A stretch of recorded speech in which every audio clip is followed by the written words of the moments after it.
Hindi natutulog ang mansyon ni Lorenzo Velez.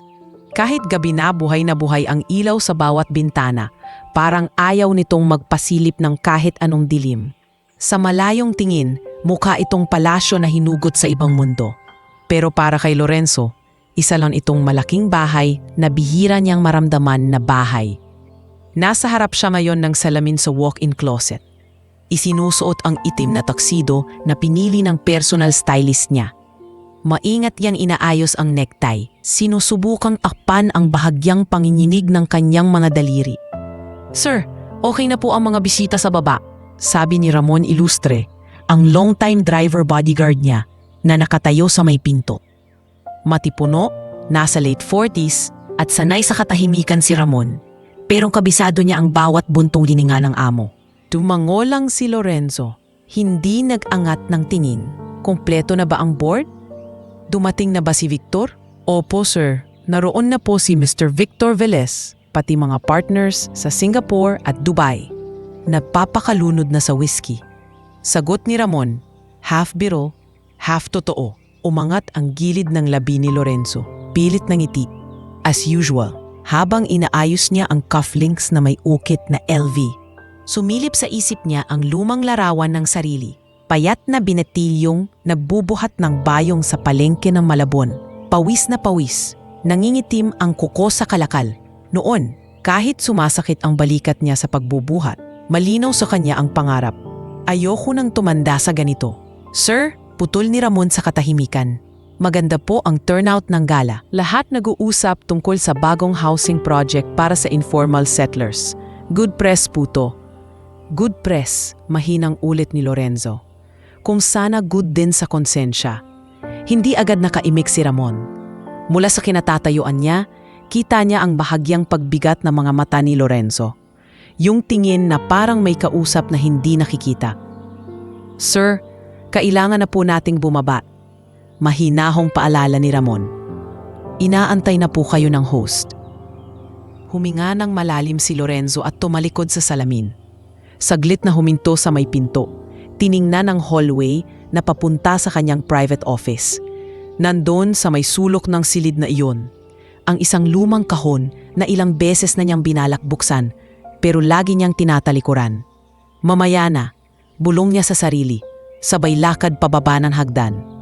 Sa Grand Hall, sasalubong sa kanya ang marangyang chandelier, mahinang tugtog ng live string quartet at halakhakan ng mga taong sanay sa alak na mamahalin at kasinungalingang pinapakinis ng PR team. May mga taong nakagown, nakabarong, may ibang foreign investor na nakasuit. Lahat nakangiti kapag napapalingon sa kanya. Mr. Velez, sigaw ng host si Bianca Arrieta, isang kilalang society event organizer. The man of the hour. Mumiti si Lorenzo. Suot ang maskarang ilang taon na niyang minamanmanan sa salamin. Lorenzo, congratulations! Bati ng isang matandang lalaki, si Chairman Delgado ng isa pang construction firm. I heard your new project will change the landscape of North Metro. Salamat, Chairman, magiliw na tugon ni Lorenzo. We're just doing our part. Lahat tayo may responsibilidad sa pagdevelop ng lungsod. Responsible, yes? Sabat ng isa pang guest, si Congressman Fuerte, sabay tawa. Basta huwag lang masyadong panghimasok kang dole sa site, di ba?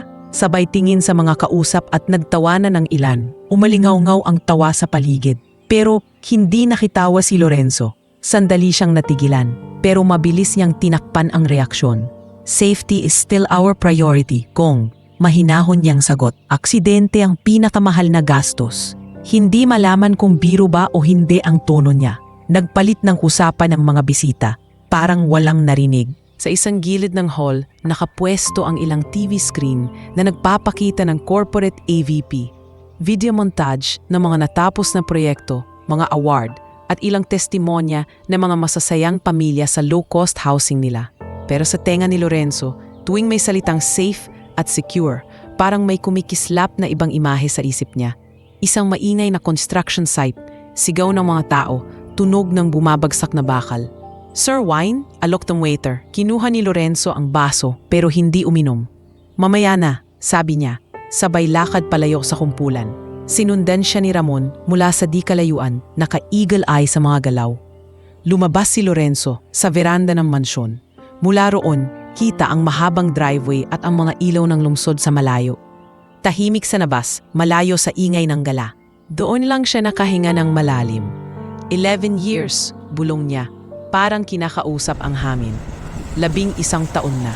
Sa likod niya, maingat na lumapit si Ramon. Sir, naalala mo pa ba yung unang high-rise natin sa C5? Hindi lumingon si Lorenzo. Tumikhim si Ramon. Opo sir, yung may insidente. Insidente, mapait na ulit ni Lorenzo.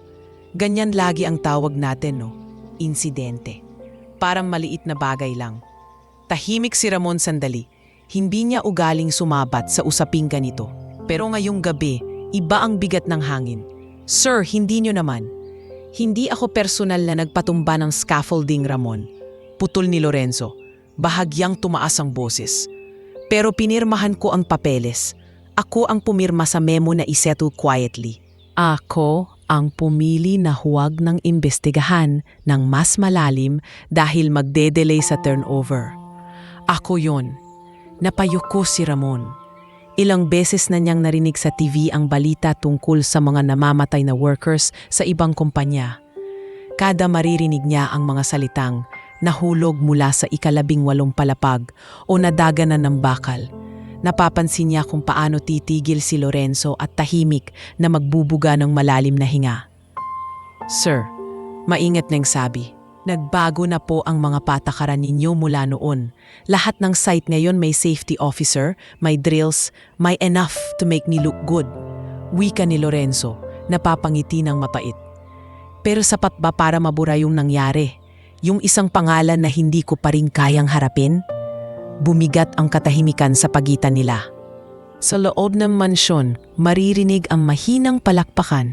Nagsisimula na ang programa. Bumukas ang sliding door at sumilip si Bianca. Nakangiti pero halatang nagmamadali. Lorenzo, there you are! Tawag niya. We're about to start the check turnover for the beneficiaries. The media is waiting, huh? Perfect opportunity for the reformed tycoon image. Kumindat pa ito. Susunod na ako. Mahinang sagot ni Lorenzo. Great, don't make us wait too long. Ha? May lambing na sabi ni Bianca bago muling pumasok sa hall. Naiwang nakatayo si Lorenzo sa beranda. Hawak ang baso pero hindi pa rin umiinom. Tumingin siya kay Ramon. Naalala mo pa ba yung kahon sa opisina ko? Tanong niya. Opo sir, yung lumang kahon na nakalock sa ilalim ng shelves. Hindi niyo pa rin pinapagalaw kahit gustong linisin ni Manang Lily. Walang gagalaw doon, matigas pero mahina ang boses ni Lorenzo. Nandiyan lahat ng ayaw kong maalala.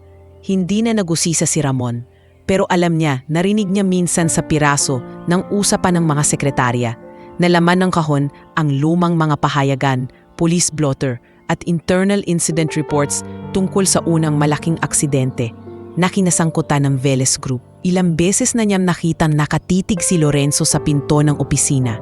Parang tinatanong ang sarili kung kaya na ba niyang buksan ang kahon na iyon. Sir, maingat na sabi ni Ramon. Balang araw kailangan niyo ring harapin yan. Napatingin si Lorenzo sa kanya, saglit na nanlumo pero agad ding tumuwid ang tindig. Hindi ngayon, sagot niya. Hindi sa gabing kailangan kong ngumiti sa harap ng kamera.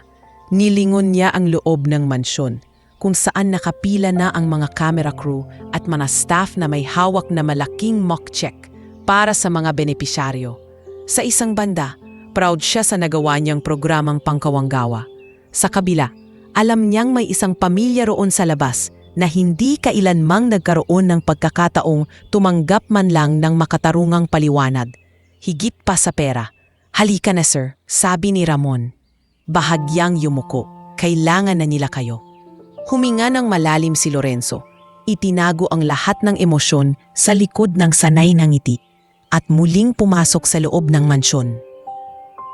Habang lumalakad siya papunta sa stage, ramdam niyang kasabay ng bawat hakbang ay ang bigat ng isang lihim na 11 taon na niyang pasan. Isang lihim na nanatiling nakakulong sa loob ng lumang kahon sa kanyang opisina. Naghihintay lang ng araw na may maglalakas loob na buksan ito. Habang sa mansyon ni Lorenzo ay kumikislap ang mga chandelier at naguumpukan ang mga nakagown at barong. Sa isang makipot na eskinita sa tondo, kumikintab lang sa dilim ang mga basang semento at kalawangin na bubong. Doon sa ikatlong palapag ng isang luma at amorsekong apartment, naroon ang mundong kabaligtaran ng marangyang gabing iyon. Ang maliit na buhay ni Reyna Almazan. "Reyna, anak, anong oras na ba?" Mahina at paos na boses ni Marites, Tessa Almazan, mula sa bangkong kinahihigaan niya. May dalawang una na luma, nakapatong sa likod, pero halatang hirap pa rin siya sa paghinga. Kagagaling lang ni Reyna sa trabaho sa fast food. Amoy mantika pa ang buhok niya at nakatali sa isang simpleng ponytail. Nakaupo siya sa maliit na mesa, nakaharap sa lumang second-hand na laptop, habang pinapalaki ang isang layout na ginawa para sa maliit na printing shop. "Mga alas 11 na ma," sagot ni Reyna, hindi inaalis ang tingin sa screen. "Tatapusin ko lang tong layout ng tarpaulin ni Kuya Lito para sa vulcanizing niya. Dagdag din to sa pambayad sa kuryente." Sa gilid ng kanilang dingding, may isang basad na picture frame. Nakatapit iyon sa pako na halos malaglag na. At dahil sa crack na parang kidlat sa gitna ng salamin, hindi na buo ang kitang mukha sa loob. Pero kabisado ni Reyna ang mga detalyeng iyon kahit nakapikit. Ang lumang company ID ng isang construction worker na naka-blue hard hat. Nakangiti, may pangalan sa baba, Rogelio C. Almazan. "Anak, huwag ka masyadong nagpupuyat," mahinang paalala ni Tessa. Umuubo siya tuyong ubo na may kasamang hingal. "Baka ikaw naman ang magkasakit." Napatingin si Reyna sa ina, saka bahagyang ngumiti kahit pagod. "Masanay na ako, tsaka hindi ako pwedeng tumigil, di ba? Dalawa kayo ni Emil na kailangan kong alagaan." Parang sumabay sa pangalan ni Emil ang pagkaluskos ng kumot sa sahig. Doon natutulog ang nakababatang kapatid niyang si Emil, 15 anyos, payat at may hawak pang reviewer sa kamay kahit makapikit na. Siguro inabot na siya ng antok sa pag-aaral. Lumapit si Reyna at marahang kinuha ang reviewer sa kamay nito. Safa inayos ang kumot. "Hardworking talaga tong kapatid mo," bulong niya, parang kausap ang picture frame sa dingding. "Papa, makakagraduate din to, pangako."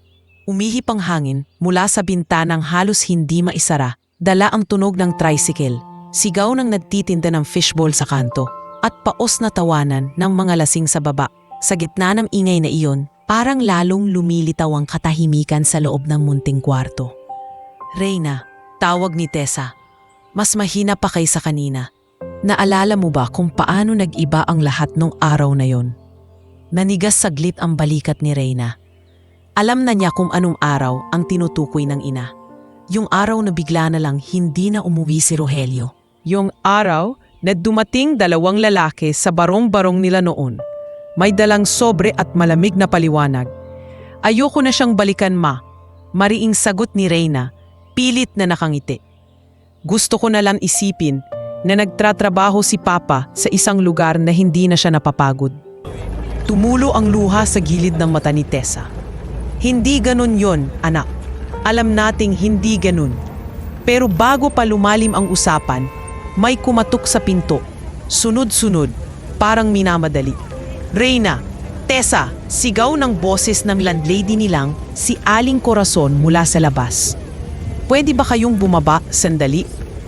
Nagkatinginan sina Reyna at Tessa.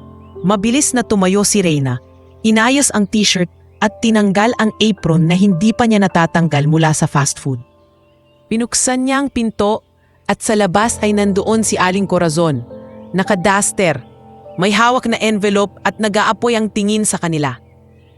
"Aling Cora, bakit po?" mahinahong tanong ni Reyna. "Reyna, ilang buwan na kayong delayed?" Diretso ng landlady. "Sabi ko sa'yo noon pa, hindi ako charity. Nakatatlong extension na kayo. Eto na yung final notice. Hanggang katapusan niyang kayo dito."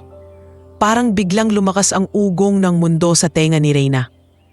"Pero, Aling Cora, kakasweldo lang po ngayon. Pati yung bayad sa freelance ko, ipapasok ko rin. Makakahabol pa po kami, pangako." Umiling ang landlady. May halong awa, pero mas naningibabaw ang tigas. "Anak, naiintindihan kita. Pero may iba pa kong nangungupahan na kayang magbayad ng tama. Hindi ko na kaya maghintay. May sarili rin akong gastusin." "Cora naman." Singit ni Tessa mula sa kama. Nag-aaral pa si Emil. Wala kaming malilipatan. Bumuntong hininga siya. 1 linggo pa, Tess. Pero pagkatapos nun, wala na talaga. Kung may mahahanap kayong mas mura, bumagsak si Reyna sa upuan, hawak ang ulo. Tumayo si Emil na nagising sa ingay. Ate, ano yon? Tulog pa ang boses niya. Pero nanginginig ang kamay. Mag-iimpake tayo sa weekend, M. Maghanap tayo ng mas murang kwarto. Kakayanin natin to. Mawawala na naman tayo sa mga kaibigan namin dito. Mahina pero ramdam na ramdam ang lungkot sa tono ni Emil. Ate, ilang beses na tayong lumilipat, paulit-ulit. Umupo si Tessa kahit hinihingal. Pasensya na mga anak, kung hindi ako nagkakasakit, hindi tayo aabot sa ganito. Lumapit si Reyna sa ina, hinawakan ang kamay nito. Ma, wala kang dapat isorry. Hindi mo kasalanan. Kung may kasalanan man, yung sistemang hindi marunong magpahalaga sa mga kagaya ni Papa. Napalingon siya sa dingding, sa direksyon ng basag na frame. Tumayo siya at maingat na kinuha iyon. Hinaplos ang gilid ng nabasag na salamin. Pa, mahina niyang bulong. Hindi ko alam kung paano, pero hahanapin ko ang buong kwento mo. Hahanapin ko ang lugar na kinain ka ng buhay. Ilang araw ang lumipas, naging sunod-sunod ang pag-eempake. Isa-isang nawala ang mga gamit nila sa dingding. Lumang kalendaryo, maliit na krus, mga poster ni Emil. Ang natira na lang na nakasabit ay ang frame ng ID ni Rogelio at isang rosaryo. Sa mismong araw na umalis sila, nagbuhat si Reyna ng 2 kahon. Si Emil naman ay may backpack at sako ng damit. Si Tessa nakaupo sa sira-sirang monoblock chair. Hinihintay ang tricycle na mauupahan nila. Sa hagdanan, sinalubong sila ni Lando Pastor, kapitbahay at matandang lalaking dati na nilang kilala. Nakasuot ito ng lumang jersey, may dalang sigarilyo pero hindi nakasindi. Reyna, tawag ni Lando, totoo bang paaalisin na kayo ni Cora? Tumango si Reyna, pilit pa ring nakangiti. Oo po, Mang Lando, hanap lang kami ng mas mura. Sanay na naman kami, di ba, M? Sabay kindat sa kapatid, pero hindi siya umabot sa mga mata. Kita ni Lando ang bigat sa likod ng pilit na biro. Alam mo, anak, sabi ni Lando, pinatay ang sigarilyo bago pa man sindihan. Matagal na kitang gustong kausapin tungkol sa tatay mo. Napatingin agad si Reyna, parang biglang lumutang ang pangalan sa hangin. Si Papa? Halos pabulong niyang tanong. Bakit po? Umikot si Lando, tiningnan kung may ibang tao sa hagdanan. Nang masigurong wala, saka siya tumayo na mas malapit. Hindi simpleng nadulas sa trabaho ang nangyari sa kanya. Mahina at mabigat ang bawat salita. Kasama ko siya noon sa site. May mga papeles na dapat na pirmahan para sa safety. Pero biglang nawala. Parang may umigting sa dibdib ni Reyna. Ano pong ibig niyong sabihin, Mang Lando? Huwag muna ngayon, anak, sagot ni Lando. Ayusin niyo muna tong paglipat niyo. Pero eto, inabot niya ang isang nakatiklop na papel, luma at medyo kupas. Kopya yan ng unang incident log ng site bago nila pinalitan ang report. Tago mo, baka balang araw, makatulong sa'yo. Kinuha ni Reyna ang papel na parang kumukuha ng sinding kandila sa gitna ng dilim. Nakalagay doon ang alamat ng isang araw na wasak ang buhay nila. Pero ngayon lang niya makikita sa ibang bersyon. Nakikita ko sa iyo ang tatay mo. Dagdag ni Lando, matapang. Pero anak, tandaan mo, pag hinabol mo ang katotohanan, hindi laging madali ang kapalit. Tumingin si Reyna sa kahon sa kanyang kamay, sa backpack ni Emil, sa hingal ng ina, at sa lumang ID ni Rogelio na nakasilip sa bag niya. Mas mahirap yatang mabuhay sa kasinungalingan, Mang Lando, sagot niya sa wakas. Kahit saan kami dalhin nito, kakayanin namin. Kailangan kong malaman kung sino talaga ang pumatay sa tatay ko, aksidente man o hindi. At sa unang hakbang nila palabas ng lumang apartment na iyon, dala-dala ni na Reyna, hindi lang ang mga kahon ng gamit, kundi ang bigat ng isang pangakong hindi niya alam kung saan hahantong. Ang harapin ang isang pangalang matagal na niyang kinamumuhian at isang kumpanya na tila sobrang laki para banggain ng isang simpleng dalagang kagaya niya. Hindi pa tuluyang natutuyo ang pawis sa noo ni Reyna mula sa paglipat nila ng inuupahan Nang dumating ang susunod na problema, kulang pa rin ang pera. Mas maliit nga ang bagong kwarto nilang tatlo. Mas mura rin ang renta. Pero kasabay nito ang pagtaas ng gastos sa gamot ni Tessa at pamasahe ni Emil. Kaya isang gabi, habang pauwi siya galing sa fast food, nag-vibrate ang kanyang mumurahing cellphone. Unknown number. Hello? Hingal pa niyang sagot. Bitbit ang plastik ng tirang burger na ulam nila. Reyna, si Jenny to? Masiglang boses sa kabilang linya. Naalala mo pa ba ako? Sa dati mong pinag-layout na printing shop? Ako yung nagpa-design ng birthday tarpaulin dati. Uy, Ate Jenny, biglang gumaan ang tono ni Reyna. Oo naman, kamusta na po? Pasensya na, hindi kita na-save sa contacts. Ayos lang. Uy, may racket ako. Diretsong sabi ni Jenny. Sanay ito sa ganitong usapan. Halatang sanay mag-connect ng tao. Event staff, catering assistant, isang gabi lang. Malaki-laki ang bayad. Triple ng daily mo sa fast food. Interesado ka? Parang biglang lumakas ang tibok ng puso ni Reyna. Triple? Ulit niya. Ate, kahit anong gagawin ko. Saan po yun? Dibu? Kasal? Tumawa si Jenny. Mas malupit. Charity gala sa mansyon ng isang sikat na tycoon. Alam mo yung Veles Group? Sa kanya yon. Napahinto si Reyna sa gitna ng madilim na eskinita. Parang uminay bigla ang tunog ng jeep, tricycle at murang binibitawan sa kanto. Sa isang iglat, sumingit sa utak niya ang basag na frame ng ID sa dingding. Ang pangalang Rogelio C. Almazan at ang kupas na logo ng kumpanyang iyon. Viveles Group? Halos pabulong niyang tanong. Si Lorenzo Velez? Yup, siya ang may-ari ng mansyon. Sagot ni Jenny. Hindi napansin ang bigat sa boses ni Reyna. Annual Thanksgiving Gala daw. Marami raw politiko, artista at foreign investors. Kaya kailangan nila ng extra staff. Sinuggest kita sa coordinator. Sabi ko maaasahan ka. Payag ka? Napakagatlabi si Reyna. Isang parte sa kanya ang gustong sumigaw ng hindi. Takas at iwas sa pangalan ng kumpanyang inaakusahan niyang sumira sa buhay nila. Pero naalala niya ang reseta ni Tessa, ang notebook ni Emil na halos mapuno na ng ballpen na halos wala ng tinta. Payag ako ate, matatag niyang sagot sa huli. Kailan po? Sa Sabado na, 3 p.m. dapat nasa venue ka na. Dress code, black slacks, white polo, closed shoes. Ako na bahala sa orientation. Ite-text ko location, ha? Huwag kang malilate, baka palitan ka agad. Pagkababa ng tawag, ilang segundo siyang nakatitig lang sa madilim na kalye. Tapos, dahan-dahan siyang naglakad pa uwi, parang mabigat ang bawat hakbang. Pagpasok niya sa maliit na kwarto nila, naamoy agad ang liniment at gamot. Nasa kama si Tessa, nakahiga, samantalang si Emil ay nagre-review pa rin sa ilalim ng mahinang ilaw. Ate, ang tagal mo, sabi ni Emil, pero napangiti nang makita ang plastic. Uy, may burger. May good news ako, pilit na masiglang sabi ni Reyna. May racket ako sa Sabado, malaki-laking bayad, pambayad sa renta at gamot ni Mama. Napatingin si Tessa, nag-aalala. Anong klaseng trabaho yon, anak? Baka naman delikado. Event staff lang ma, sagot ni Reyna, kunwari kampante. Magsisilbi lang ng pagkain. Sa mansyon daw ng may-ari ng Velez Group. Natahimik si Tessa. Walang sumagot agad. Tanging mahina nitong buntong hininga ang narinig. Kung hindi mo kaya, huwag mo nang pilitin anak. Mahina nitong sabi. Ayoko na tayo madamay pa sa kanila. Umiling si Reyna, umupo sa gilid ng kama at hinawakan ng kamay ng ina. Ma, hindi pa naman ibig sabihin na pag pumunta ako doon.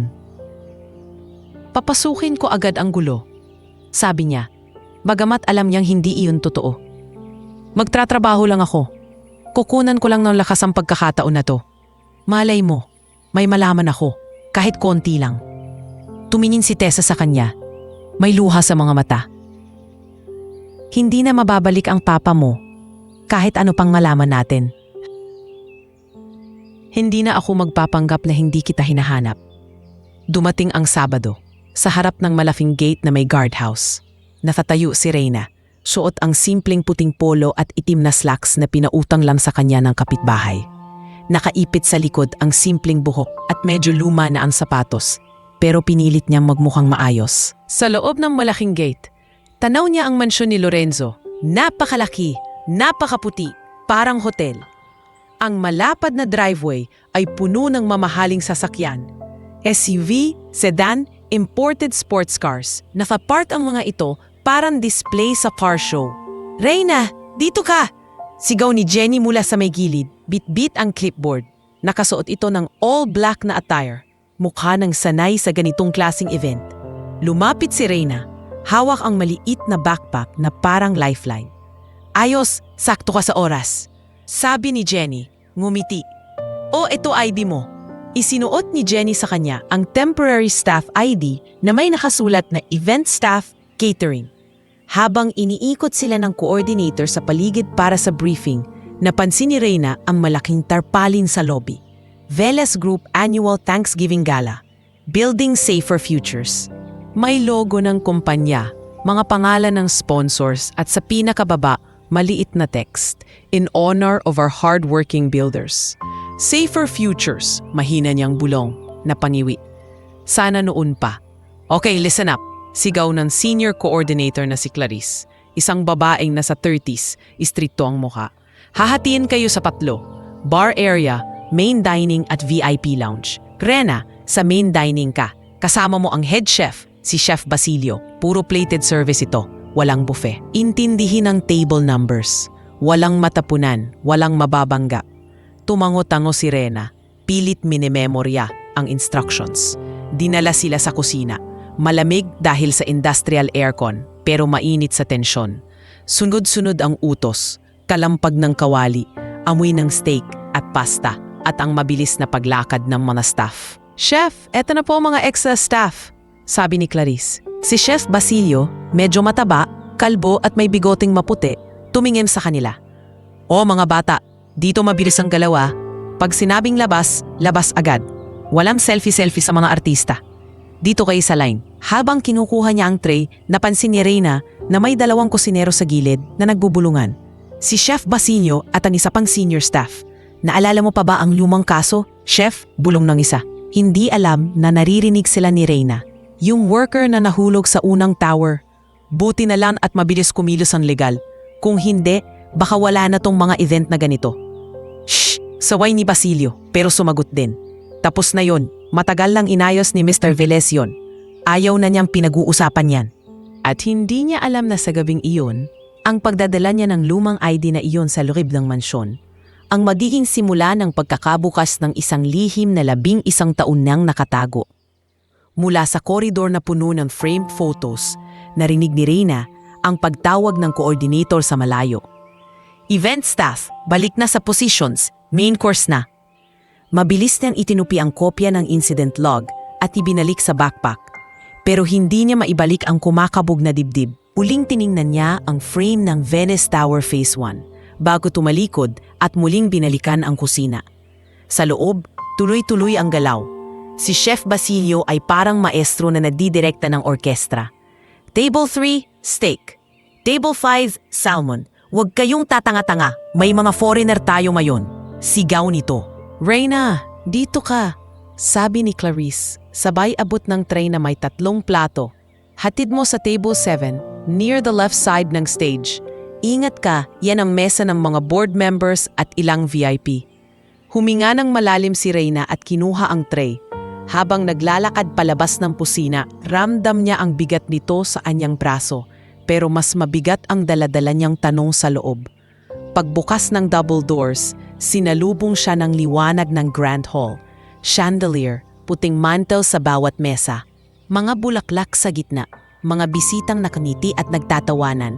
Sa unahan, may maliit na stage kung saan may nagsasalitang host. "And now, let's give a warm round of applause to the man behind tonight's celebration, Mr. Lorenzo Veles." Nagpalakpakan ang lahat. Napalingon si Reyna patungo sa stage at, sa unang pagkakataon, nakita niya nang malinaw ang muka ng taong ilang beses na niyang sinumpa sa isip. Nakatayo si Lorenzo sa gitna, nakatuksido, maayos ang postura. Sa liwanag ng spotlight, mukha siyang mabait, marangal at sigurado sa sarili. Nakangiti ito habang kinakamayan ang ilang bisitang lumapit sa kanya sa tabi ng stage. "Good evening," panimula ni Lorenzo sa mikropono. "Tonight, we celebrate not just the success of our projects, but the hard work of every builder, every engineer, every staff member who made this possible." Habang nagsasalita siya tungkol sa pagpapahalaga sa mga manggagawa, unti-unting naghigpit ang pagkakapit ni Reyna sa hawak na tray. Akiramdam niya, bawat salitang pasasalamat at pagkalinga na lumalabas sa bibig ni Lorenzo ay parang kutsilyong mabagal na tumutusok sa alaala ng ama niyang hindi na umuwi. "Excuse me, miss." Tawag ng isang lalaking naka-coat, nakaupo sa mesa na malapit sa kanya. "Dito ba yung steak? Sa amin yata yan." Napalingon si Reyna at napagtantong nalampasan niya ang table 7. Napatakip siya sa bibig, nahihiya. "Ay, pasensya na po sir," utal niyang sagot. Saglit lang po. Mabilis niyang inayos ang tray at inilapag ang mga plato sa tamang mesa. Narinig pa niya ang pabulong na sabihan ng isang babaeng bisita. "Ang bata pa nung staff no? Mukhang pagod na pagod." "Siguro minimum wage lang sahod niyan," sagot ng isa, parang biro. Wala na siyang oras para mag-react. Pagbalik niya ng kusina, halos manghina siya. "Okay ka lang?" tanong ng kasamang staff si Marco habang sabay silang nag-aayos ng mga baso. "Parang lutang ka." Mumiti siya ng pilit. "Okay lang, first time ko lang sa ganitong event." Pinagpatuloy nila ang serbisyo, kuha ng plato, refill ng tubig, linis ng mga lamesa. Halos lumipas ang isang oras na hindi niya namamalayan. Pero habang tumatagal, mas lalo niyang nararamdaman ang pagod na hindi lang galing sa paa, kundi sa isip. Pagsapit ng dessert portion, pinayagan silang mag-rotate ng break. Si Reyna ang isa sa huling batch. Nang marinig niyang pwede na siyang magpahinga, parang biglam nabunot ang lakas sa tuhod niya. "Reyna, 10 minutes break ha?" sabi ni Clarice. "Huwag kang lalayo ng matagal." "Kung pwede, sa staff area ka lang umiikot. Bawal sa main lounge." "Opo," sagot niya, kahit hindi sigurado kung susunod. Sa halip na magpunta sa staff canteen, naglakad siya pabalik sa koridor ng mga larawan. Para siyang hinihila ng kung anong puwersa. Pagdating doon, tumigil siya sa harap ng frame ng Bellis Tower Phase 1 at muling tiningnan ang larawan. "Pa," bulong niya, napapikit. Kahit isang clue lang, kahit isang sagot lang kung bakit nangyari sa yun. Habang umiikot ang isip niya, napansin niya ang isang maliit na pinto sa dulo ng koridor, bahagyang nakaawang. Walang nakalagay na sign, pero halata sa polish na kahoy at brass na doorknob na hindi ito basta-bastang kwarto. Parang may humaplos sa likod niya. "Reyna, bawal yan." Boses ng konsensya niya. Pero mas malakas ang ibang boses. Ang boses ng batang 10 taong gulang na naghihintay sa pintuan noon. Nagtatanong, bakit hindi na umuwi ang tatay? Dahan-dahan niyang itinulak ang pinto. Sumalubong sa kanya ang amoy ng lumang papel, kahoy at mahinang halimuyak ng mamahaling sigarilyo na matagal nang napawi. Maluwang ang silid na iyon. May malaking desk sa gitna, bookshelf na puno ng mga makakapal na libro, ilang lumang picture frame sa mesa at isang leather sofa sa gilid. Nasa dingding ang malaking logo ng Velez Group. Study ni Lorenzo to. Bulong niya, napapalunok. Walang tao. Tahimik. Tanging mahinang ugong ng aircon ang naririnig.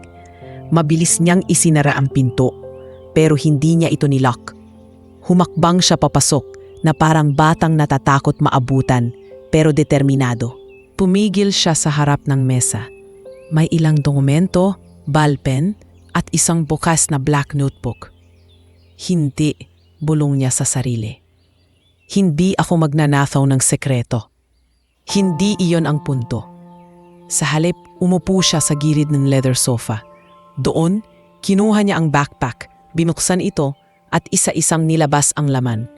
Lumang ID ni Rogelio, death certificate at kopya ng incident log. Nakaipit pa ang ibinigay ni Lando na sulat. Sa loob ng study na iyon, sa puso ng mansyon ng taong matagal na niyang sinisisi. Parang biglang bumigay ang tibay niya. Pilit niyang pinigil ang luha, pero nang matitigan niyang muli ang mukha ng ama sa ID, nakasuot ng hard hat at nafangiti. Tuluyang bumagsak ang pader na pilit niyan itinayo. Pabulong niya, sabay tago ng mukha sa kamay. Ang daming taon na, pero ang labo pa rin ang lahat. Aksidente daw, nadulas daw. Pero bakit? Bakit parang may tinatago sila? Isa-isang gumulong ang luha sa pisngi niya. Niyakap niya ang ID at papel. Parang iyon na lang ang koneksyon niya sa taong nawala. Naalala niya kung paano dati. Tuwing gabi sinusundo siya ni Rogelio sa school. Pawis na pawis, pero laging may dalang tinapay. Naalala niya ang pangungusap nitong, Reyna, pag nagkaroon tayo ng sariling bahay, wala nang bubong na tumutulo sa ulan. Hindi na nangyari pa. Hikbi niya. Ni bahay na hindi tumutulo. Hindi ko kayang ibigay kay Mama at Emil. Pinilit kong maging matapang, pero pagod na ko. Pagod na. Sa gitna ng pag-iyak niya, hindi niya namalayang lumipas ang ilang minuto. Ang maskara niya ay bahagyang kumalat. Ang puting polo ay may marka ng luha at pawis. Sa labas, natapos na ang main program. Nagpalakpakan ang mga tao. Nagsimula na ang mas relaxed na cocktail portion. Si Lorenzo, pagod na sa mga handshake at small talk, nagpaalam saglit sa host.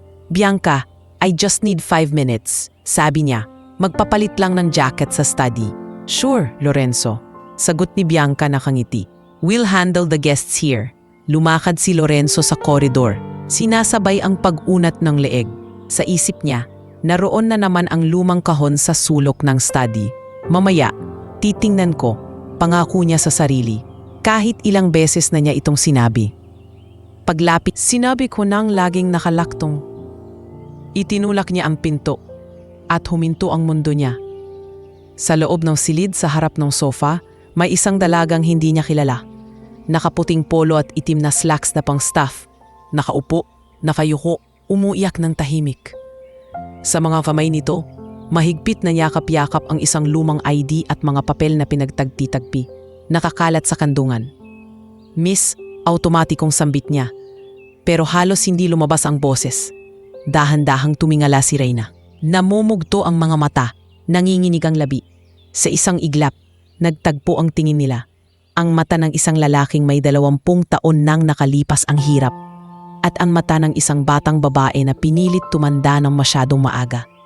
Napakamot sana si Lorenzo sa sentido, magsasalita pa lang, nang biglang napansin niya ang hawak ng dalaga. Natigilan siya. Unti-unti siyang lumapit. Parang hinihila ng magnets ang tingin niya sa ID. Hindi tumitinig si Reyna. Hawak pa rin iyon. Parang iyon na lang ang sandata niya.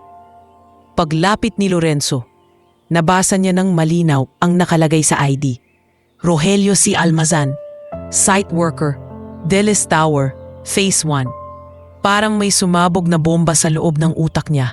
Nanlamig ang buong katawan. Ang tunog ng tawa at musik mula sa labas ay unti-unting nawala. Napalitan ng matinis na ubong sa tenga niya. Hindi pwedeng, bulong niya, napaatras ng isang hakbang. Si Almazan. Sumunod ang tingin niya sa kopya ng incident log na bahagyang nakabukas sa kandungan ni Reyna. Kilala niya ang format, ang logo, ang mga pahina, at higit sa lahat, kilala niya ang pirma sa ibabang bahagi, sarili niyang pirma. Halos mahulog ang laman ng sikmura ni Lorenzo. Kumislot ang kamay niya, parang mabibitawan ang basong matagal na niyang hindi nahahawakan. Napakapit siya sa gilid ng mesa para hindi tuluyang matumba. Sa loob ng mansyon na siya ang nagpatayo. Sa silid na akala niya'y kontrolado niya, nakatayo ngayon si Lorenzo sa harap ng isang buhay na paalala ng pasalanang matagal na niyang tinakbuhan. Isang dalagang hindi niya kilala, umiiyak sa loob mismo ng kanyang study. Hawak-hawak ang pangalan ng lalaking matagal na niyang pilit binubura sa konsensya. Paano mo nakuha yan? Pasag ang boses ni Lorenzo habang nakatitig sa ID at sa incident log na hawak ni Reyna. Ramdam niya ang panginginig ng sariling tuhod. Parang mawawalan siya ng balanse kahit carpeted ang sahig. Hindi agad nakasagot si Reyna. Pinahid niya ang luha sa pisngi, pilit pinatatag ang boses. Hindi na mahalaga kung paano, mariin niyang sabi. Ang mahalaga, alam ko na kung saan siya nagtrabaho, sa proyekto mo, sa ilalim ng pangalan mo, sa ilalim ng kumpanyang to. Umigting ang panga ni Lorenzo. Ako si Lorenzo Velez. Mahina pero matigas na sabi niya. Parang ipinapaalala sa sarili kung sino siya. At ikaw, sino ka? Tumayo ng dahan-dahan si Reyna. Hawak pa rin ang mga papel, parang takot na may aagaw. Humugot siya ng malalim na hininga. Reyna Almazan, sagot niya. Hindi inaalis ang tingin sa lalaki. Anak ni Rogelio C. Almazan. Yung worker na nahulog daw sa Velez Tower Phase 1. Yung sinabihan lang kami ng aksidente at binigyan ng kapirasong pera. Tapos pagkatapos nun, wala na. Wala kaming narinig na totoo. Para siyang sinampal ni Reyna, gamit lang ang pangalan. Parang biglang lumiit ang silid para kay Lorenzo. Kasabay niyon biglang parang may kumalansing na tanikalang matagal na niyang kinakalawang sa dibdib. Almazan, mahina niyang kulit. 11 taon na yon. 11 taon kang tahimik, mariing tugon ni Reyna. 11 taon kaming nagtitipid sa bigas, naglilipat-lipat ng inuupahan, nanonood kay mama na unti-unting masira ang katawan sa kakatrabaho. Habang ikaw, nandito, may gala, may chandelier, may Thanksgiving for the builders. Uminit ang mata ni Lorenzo. Hindi niya alam kung hiya, galit sa sarili o instinct na protektahan ang mundong itinayo niya. Huwag mong pagsamahin lahat sa isang pangungusap. Pigil, pero nanginginig ang tono niya. Hindi mo alam ang buong detalye ng nangyari sa site noon. Hindi mo siya tinulungan, putol ni Reyna. Yun ang alam ko, pinirmahan mo yung papel na nagsasara sa kaso. Nakita ko, nasa kopyang to, yung pirma mo. Inilapit niya ang incident log sa mukha ni Lorenzo. Doon, kita ang logo ng kumpanya, ang description ng aksidente at sa ibaba, isang memo na nagre-rekomenda ng quiet settlement. Nandoon ang pirma niya, pamilyar, malamig. Sandaling napapikit si Lorenzo, parang gusto niyang kalmutin ang pahina at punitin mula sa realidad. Akala mo ba wala kaming nakakausap? Tuloy ni Reyna humahabol ang hininga. May mga dating kasamahan si Papa na nagsasabing hindi simpleng nadulas lang yon. May problema sa scaffold, may kulang na safety checks. Pero sa opisyal na report niyo, worker negligence ang nakalagay. Siya pa ang may kasalanan sa pagkamatay niya. Naglalaban sa loob ni Lorenzo ang dalawang boses. Ang boses ng batang dating nagbebenta sa palengke na may alam sa sakit ng kahirapan. At ang boses ng CEO na natutong maniwalang kailangan minsan lunukin ang ilan para mabuhay ang buong kumpanya. May legal team ako noon. Mariin pero mahina niyang pinaliwanag. Parang nagtatanggol. May safety committee. Hindi ako nag-iimbestiga sa site mismo. Hindi ako engineer doon. Ang trabaho ko, tumingin sa bigger picture. Pero ikaw ang pumirma. Balik ni Reyna. Ikaw ang pumili kung maninindigan ka o mananahimik. At pinili mong manahimik. Alam mo bang mula nang namatay si Papa, hindi na makahinga ng maayos si Mama sa dami ng overtime sa pag-aayos ng labada ng hibang tao? Alam mo bang ilang beses kaming napalayas dahil sa upa? Alam mo bang halos tumigil na sa pag-aaral si Emil? Alam mo ba ang pangalan ng kapatid ko? Hindi agad nakasagot si Lorenzo. Hindi, mahina niyang sagot. Hindi ko alam. At oo, pinirmahan ko ang memo. Pero hindi ko alam ang lahat ng pinagtakpan ng mga tao sa ilalim ko. Hindi ako ang nag-utos na baguhin ang... Biglang bumukas ang pinto. Sir? Si Ramon iyon, bahagyang hinihingal. Kanina pa po kayo hinahanap nila, miss. Bianca sa labas, akala nila. Napatigil si Ramon nang makita ang eksena. Si Lorenzo namumutla at si Reyna hawak ang mga dokumento halatang galing sa iyak. Isang segundo ng katahimikan, puno ng tanong. Sir, maingat na sabi ni Ramon, lumapit ng konti. Anong nangyayari dito? Sandaling tumingin si Reyna kay Ramon, tapos binalik ang tingin kay Lorenzo. May anak na bumabalik para lang itanong kung magkano ang presyo ng buhay ng tatay niya, matigas niyang sabi. Bago pa man makasagot si Ramon, may isa pang dumating, si Noel Pangan, ang head of security na kasamang nag-iikot para masigurong maayos ang event. Sumilip siya sa pinto, kita ang badge niya sa dibdib. Sir Lorenzo, may report na isang staff daw na hindi na bumabalik sa kusina. Napatingin siya kay Reyna. Ito siguro yon. Anong ginagawa niya rito sa private study niyo? Lumapit si Noel, halatang alerto. Miss, bawal dito. Labas ka na. Kung hindi, mapipilitan akong ipaalis ka sa. Walang hahawak sa kanya, putol ni Lorenzo. Mas malakas ang boses ngayon. Noel, labas ka muna. Pero sir, breach to ng... Sinabi kong labas. Matigas, walang puwang sa pagtutol. Nagkatinginan sina Noel at Ramon. Sa bandang dulo, tumango si Ramon ng bahagya kay Noel. Parang sinasabing, sumunod ka na lang. Napilitan si Noel na umatras. O may kailangan kayo sir, nasa labas lang ako. Mailap nitong sabi, saka marahas na isinara ang pinto. Naiwan sa silid sina Lorenzo, Reyna at Ramon. Utos ni Lorenzo, hindi inaalis ang tingin kay Reyna. Makinig ka. Ang sasabihin natin sa labas, nagkaroon lang ng maliit na miscommunication sa staff. Walang lalabas na iba. Naiintindihan mo. Tahimik na tumango si Ramon, pero hindi niya maalis ang tingin kay Reyna.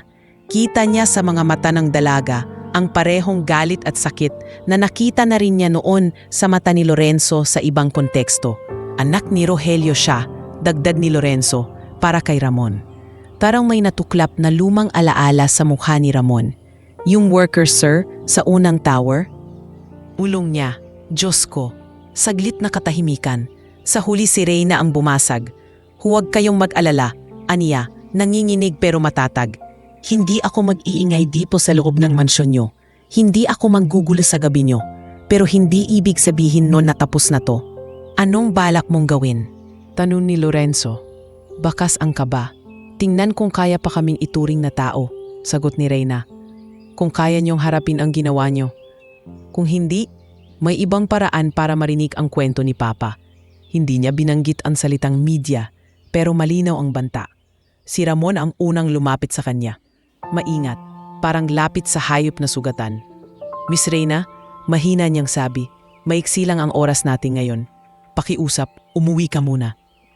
Hindi ka ligtas kung dito mo sisimulan ang gulo. San ba kami naging ligtas? Balik ni Reyna. Pero kita sa kilos niyang pagod na siya. Sa barong-barong na nilalamon ng baha, sa construction site na walang harness, sa mundo na pirma niyo lang ang mahalaga, hahatid kita palabas, alok ni Ramon.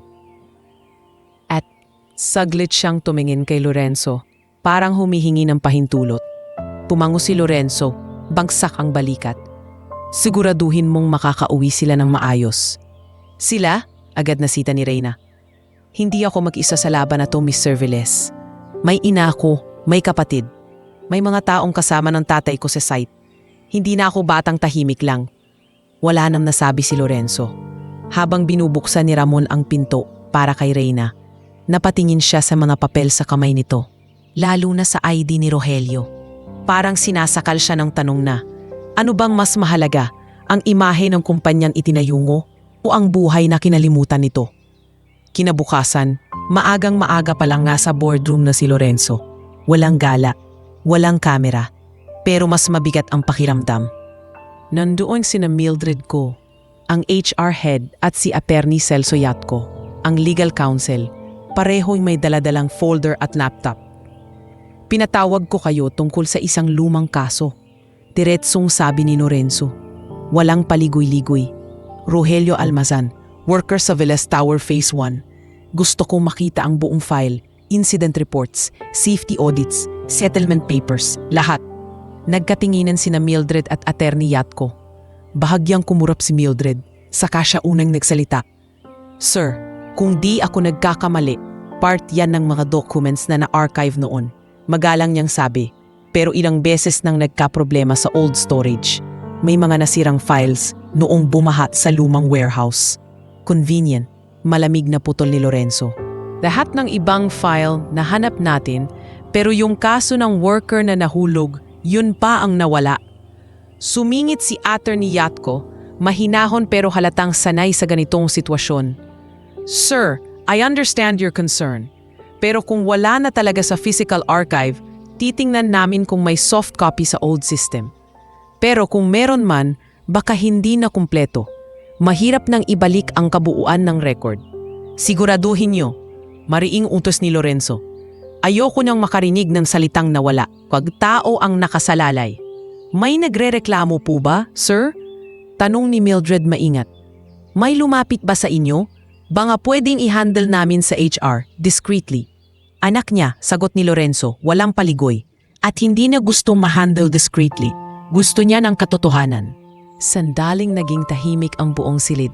Gagawin po namin ang lahat para mabawasan ang tensyon, ani Attorney Yatko. Kung kailangan, we can offer additional financial assistance to the family on humanitarian grounds. Mas mainam na doon na lang matapos ang usapan kaysa makarating pa sa. Tandaan mo yung sinasabi mo, malamig na sabi ni Lorenzo. Dahil kung nalaman kong may sinadya sa pagkakawala ng mga dokumento, hindi lang pamilya ni Almazan ang haharap sa akin. Paglabas ng dalawa, naiwan si Lorenzo sa boardroom, nakatitig sa sariling kamay. Nakikita pa rin niya ang pirma niya sa incident log at ang mukha ng dalagang umiiyak sa study. Samantala sa labas ng main gate ng mansyon, si Reyna ay nakatayo sa gilid ng kalsada, katabi ang lumang jeepney stop.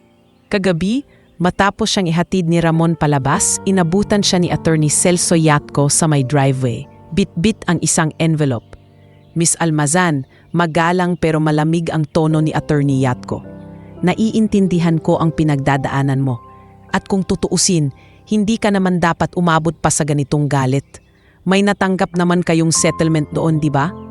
Aling settlement? Balik ni Reyna. Yung perang kulang pa sa 1 taon naming renta? Ngumiti si Yatko, sanay sa ganitong sagutan. Napagdesisyonan ng kumpanya na mag-abot ng additional financial assistance sa inyo. Hindi na kailangan pang maglabas ng lumang isyu sa publiko. Wala itong maidudulot na maganda sa kumpanya at lalo na sa inyo. Bata ka pa, may kapatid kang nag-aaral, may ina kang may sakit. Sayang naman kung mapapagod ka lang sa kakahabol sa isang kaso na matagal nang sarado. Inabot niya ang envelope. Pera yan na hindi mo kikitain sa ilang taong pagtatrabaho sa fast food at events. Kapalit lang, huwag mo nang gawin panmalaking issue ito. Walang media, walang social media posts, walang kaso. Tiningnan ni Reyna ang envelope, tapos ang mukha ni Yatko. Sa likod ng fence, kita pa niya ang mansyon. Kita rin niya sa malayo ang bus stop kung saan sumasakay si Emil tuwing papasok sa eskwela. At naaalala niya si Tessa sa maliit nilang kwarto. Kung may makapal ang pera. Hindi niya binilang pero ramdam niyang malaki iyon kumpara sa hawak-hawak niyang annual income. Matagal bago siya sumagot. Tahimik na solusyon, dahan-dahang sambit ni Reyna. Gaya ng ginawa niya noong araw na namatay si Papa. Napatingala siya kay Yatko, matalim pero hindi nanginginig ang boses niya nang magsalita. Hindi ako tatangging naghihirap kami. Hindi ako tatangging kailangan namin ng pera. Pero kung tatanggapin ko to sa ganitong kondisyon, isa na rin akong pumirma sa kasinungalingan nyo. Isinara niya ang envelope, ibinalik sa kamay ni Yatko. Kung gusto niyo talaga kaming tulungan, simulan ninyo sa pagsasabi ng totoo. Kung hindi niyo kaya, may mga taong mas interesado sa katotohanan. Mga tao sa media, sa internet, sa mga organisasyon. Hindi na panahon ng tahimik na pagbaon ng mga manggagawa. Nabura ang ngiti ni Yatko. Bumigat ang tingin nito. Iyan bang gusto mo, Giera? Ang gusto ko, hustisya, sagot ni Reyna, sabay talikod. Habang naglalakad siya palabas ng village, dalang-dala lamang ang backpack, ID ni Rogelio at lakas ng loob. Hindi niya alam na mula sa veranda ng mansyon, tahimik siyang pinagmamasdan ni Lorenzo. Hawak ang cellphone, kausap si Ramon. Puntahan mo ang bahay nila, utos ni Lorenzo. Alamin mo ang kalagayan ng nanay at kapatid niya at dalhan mo sila ng doktor, ng gamot, ng kahit anong pwedeng makatulong. Huwag kang magpakilala bilang galing sa akin. Huwag mo munang sabihin sa kanya. Gusto ko lang makabawi kahit kaunti, kahit hindi pa niya alam. Sir, maingat na tanong ni Ramon.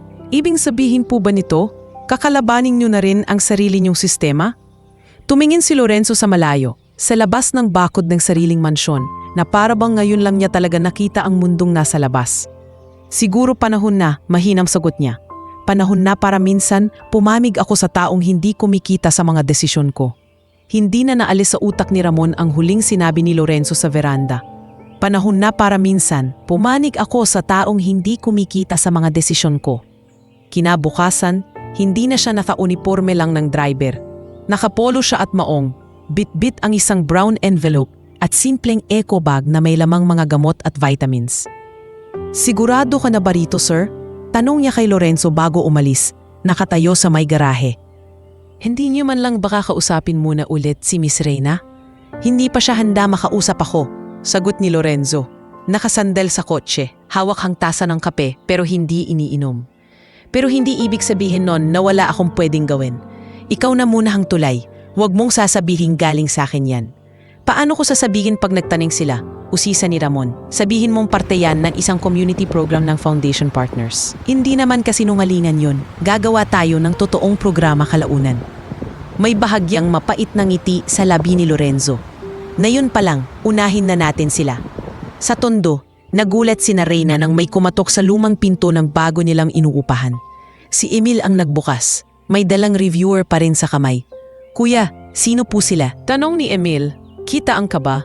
Ngumiti si Ramon, inilahad ang kamay. Kasama niya ang isang babaeng nakaputing polo na may ID na Dr. Rowena Ilagan, Community Health Program. Magandang araw, magalang na sabi ni Ramon. Ako si Ramon, kasama ko si Dr. Rowena. Na-refer po kasi sa amin ang kalagayan ng nanay ninyo. Libre po ang konsultasyon at gamot. Project po ito ng ilang donors para sa mga pamilya ng mga construction workers. Napatingin si Reyna mula sa loob. Agad kumirot ang kutob niya. Construction workers. Bago pa siya makatanong, lumapit si Tessa, nakasandal sa dingding. Libre? Naninigurong tanong ni Tessa. Baka naman may kapalit yan. Wala pong kapalit. Mabilis na sagot ni Ramon, sanay sa ganitong tanong. Kung meron man, isa lang. Huwag niyo po pabayaan ang sarili niyo. Mas malaki ang mawawala sa pamilya kapag kayo ang tuluyang bumigay. Habang sinusuri ni Dr. Rowena ang dibdib ni Tessa, pinapanood sila ni Reyna mula sa gilid, hawak-hawak pa rin ang lumang ID ni Rogelio sa bulsa. Hindi niya maiwasang magduda. Kuya Ramon, maingat niyang tanong nang makahanap ng tiempo. Sino po ba talaga ang nagpadala sa inyo? Community program daw? Galing kanino? Sandaling natigilan si Ramon pero hindi niya itinago ang katotohanan ng buo. Marahan siyang ngumiti. May mga taong may konsensya pa sa industriya, sagot niya. Mga taong nagsisimula ng magtanong kung tama ba lahat ng naging desisyon nila noon. Hindi ko pwedeng banggitin ang pangalan pero ang mahalaga, hindi kayo nakakalimutan. Napatingin si Reyna sa ina niya, sa kapatid na tahimik na nakikinig. Sa unang pagkakataon matapos ang mahabang panahon, may dumating na tulong na hindi nakasulat sa kapalit na katahimikan. Pinaglaruan niya sa bulsa ang ID ng ama. Kung ganon, mahina niyang sabi, "Salamat." Pero hindi ibig sabihin ito na hihinto ako sa paghahanap ng katotohanan. Bahagyang tumango si Ramon. Hindi rin yan hinihingi ng sino mang nagpadala sa amin. Lumipas ang mga linggo. Sa headquarters ng Velez Group, tila ordinaryo lang ang kilos. May construction updates, meeting sa clients, at conference calls. Pero sa loob, may umuusbong na pagbabago. Gusto ko ng full internal audit sa lahat ng safety protocols. Utos ni Lorenzo sa management team sa isang meeting. Hindi lang sa mga bagong site. Lahat, lalo na yung mga matatagal na. Nag-angat ng kilay si Victor Velez, pinsan niyang board member, nakaupo sa kanan niya. Naka-dark suit ito, laging nakakunot ang noo. Parang sanay na laging may mali sa paligid. Lorenzo, sabat ni Victor, alam mo bang malaki ang gastos ng full audit na yan? May hawak na tayong certifications. Maganda ang standing natin sa investors. Bakit mo bubuksan ulit ang pinto sa mga isyung matagal nang naareglo? Dahil hindi lahat ng naareglo. Ay naitama, malamig na sagot ni Lorenzo. Ayoko nang dumating sa puntong may isang pamilyang tatayo sa harap ko, bit-bit ang lumang ID ng tatay nila. At hindi ko man lang masagot ng maayos kung ano talaga ang nangyari. Isang pamilya lang yon, balik ni Victor, may bahid ng inis. Hindi pwedeng diktahan ng emosyon ng iisang tao ang galaw ng buong conglomerate, Lorenzo. You're a CEO, not a social worker. Sumingit ang CFO, si Mr. Halili. Sir, kung may mamimiss man tayong compliance requirement, pwede naman nating i-fix ng nakatarget na lang. Hindi na kailangan ng malawakang audit. Kuminga ng malalim si Lorenzo. Pinipigilan ang sariling sumigaw. Hindi ito tungkol sa optics, aniya. Tungkol to sa buhay ng mga tao sa site. Maghahanap tayo ng independent consultant. Ayoko nang pakinggan lang ang internal safety reports natin. At doon pumasok si Engineer Belinda Orfanel, isang mataray pero respetadong safety engineer na kilala sa industriya dahil sa pagiging masungit sa seguridad. Sa unang meeting nila, tumayo siya sa harap ng projector, dala ang laptop at makapal na folder. Hindi ako PR, diretsong sabi ni Belinda, nakatipig sa buong management. Kung gusto niyo ng consultant na papirma lang sa papel at magpapakot sa mga kuha ng kamera sa site, mali ang kinuha niyo. Kung may makikita akong butas, sasabihin ko, kahit kaninong ulo pa ang tamaan. Natahimik ang silid, napangiti ng bahagya si Lorenzo. Matagal na niyang hindi naririnig ang ganitong tapang sa loob ng kumpanya. Yan mismo ang kailangan namin, tugon niya. Sa mga sumunod na buwan, naging abala si Belinda sa pag-ikot sa iba't ibang site. Nagpadala siya ng preliminary report, kulang ang training sa ilang site, outdated ang ilang harness at maraming supervisador ang pinapaikli ang safety briefing para makahabol sa schedule. At sa bawat report na iyon, lalong kumunot ang noo ni Victor. Look at these numbers. Reklamo niya sa board isang araw, sabay kalampag sa mesa. Tumaas ang gastos sa safety equipment. Nagkaroon pa ng delay sa 2 project dahil sa non-compliance findings ni Engineer Orfanel. Investors are asking questions. Tumayo si Victor, humarap sa mga kasama.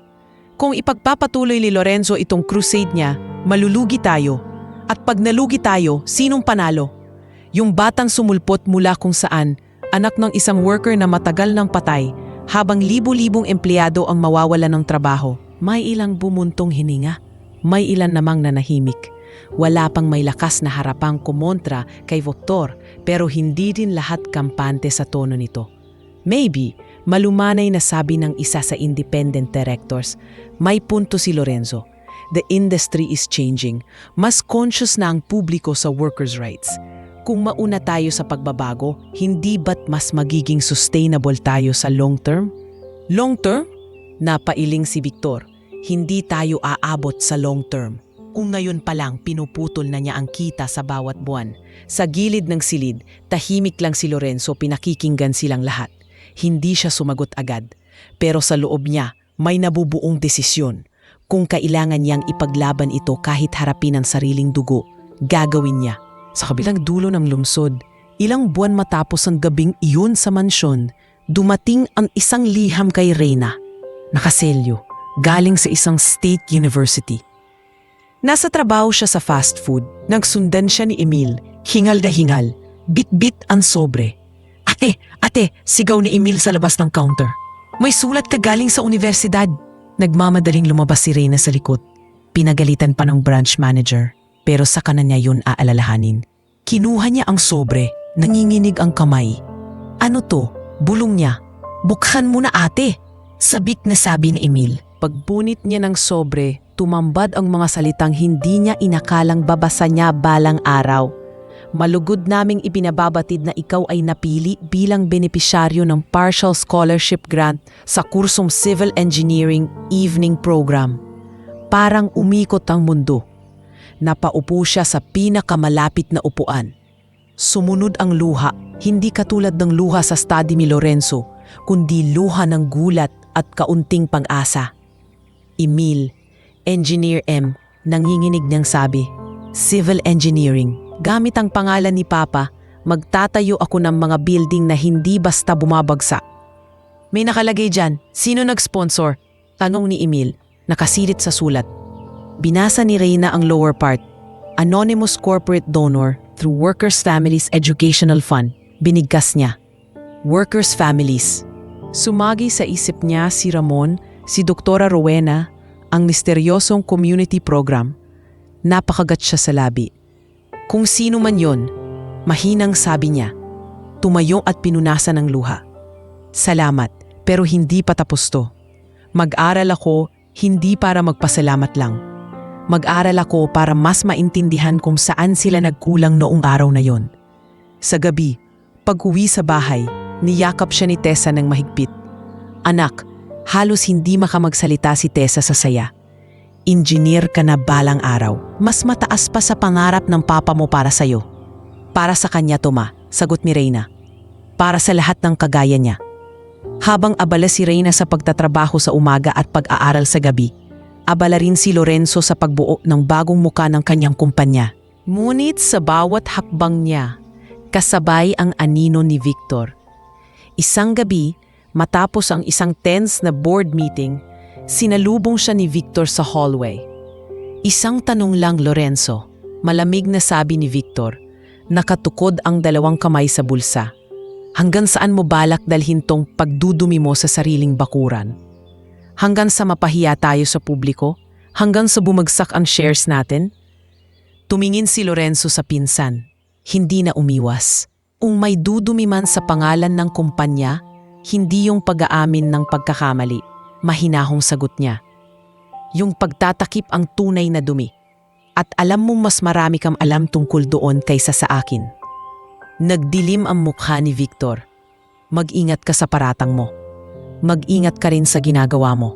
Balik ni Lorenzo. Dahil kung maghuhukay ako ng lumang kaso, hindi lang pangalan ko ang lalabas doon. Paglayo niya, sumama ang tingin ni Victor sabay bulong sa sarili. Kung hindi ka marunong magbantay ng trono mo, Lorenzo, may ibang uupo dyan.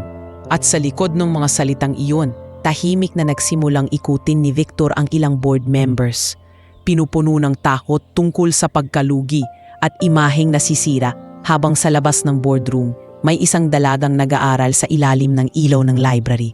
Hindi alam na unti-unti na siyang nagiging sentro ng bagyong paparating sa mundo ng mga mayamang matagal niyang tinitingala mula sa malayo.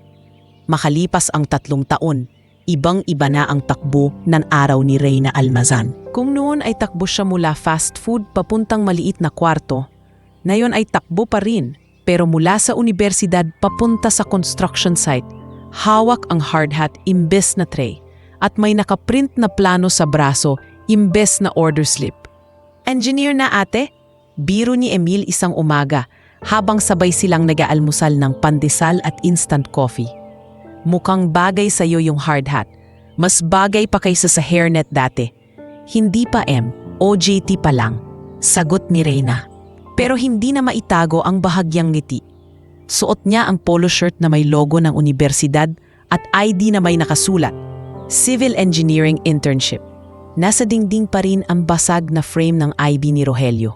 Pero ngayon ay katabi na nito ang isang photocopy ng scholarship letter ni Reyna. Sa mesa naman, nakabukas ang reviewer ni Emil sa journalism. Ma, aalis na kami, tawag ni Reyna. Kinuha ang backpack at hard hat. May site visit kami ngayon, under kay Engineer Orfanel. Yung mataray? Singit ni Emil. Yung sabi mo walang sinasanto? Mabait yun sa may alam sa trabaho, sagot ni Reyna sabay halik sa noo ng ina. Ma, huwag niyong kalimutang gamot niyo ha. Mamayang gabi na ulit ako. Mag-iingat ka anak, paalala ni Tessa.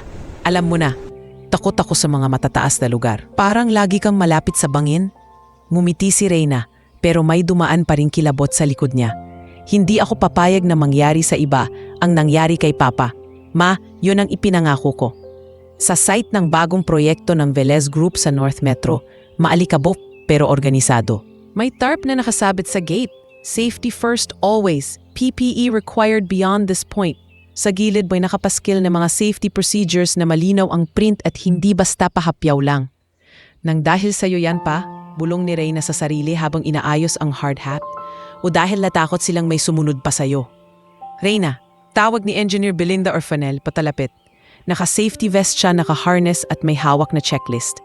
Ready ka na? Today, ikaw ang sasama sa akin sa scaffolding inspection. Tingnan natin kung may natutunan ka talaga sa classroom. Opo, Engineer, sagot ni Reyna medyo kinakabahan pero desidido. Nang umakyat sila sa mid-level platform, ramdam ni Reyna ang hangin at bahagyang pag-uga ng structure. Pero hindi kasing delikado ng mga kwento na narinig niya noon kay Mang Lando. May mga nakataling lifeline, maayos ang harness ng mga worker, at may nafa-assign na safety officer na nagbabantay. Dati, sabi ni Belinda habang tinitingnan ang isang joint, wala pang ganitong kalinaw ang mga patakaran. Maraming kumpanya ang sagad sa tipid. Ngayon, hindi na pwede. Lahat nakabantay, gobyerno, media, workers' unions. Hindi napigilan ni Reyna magtanong. Maingat ang tono.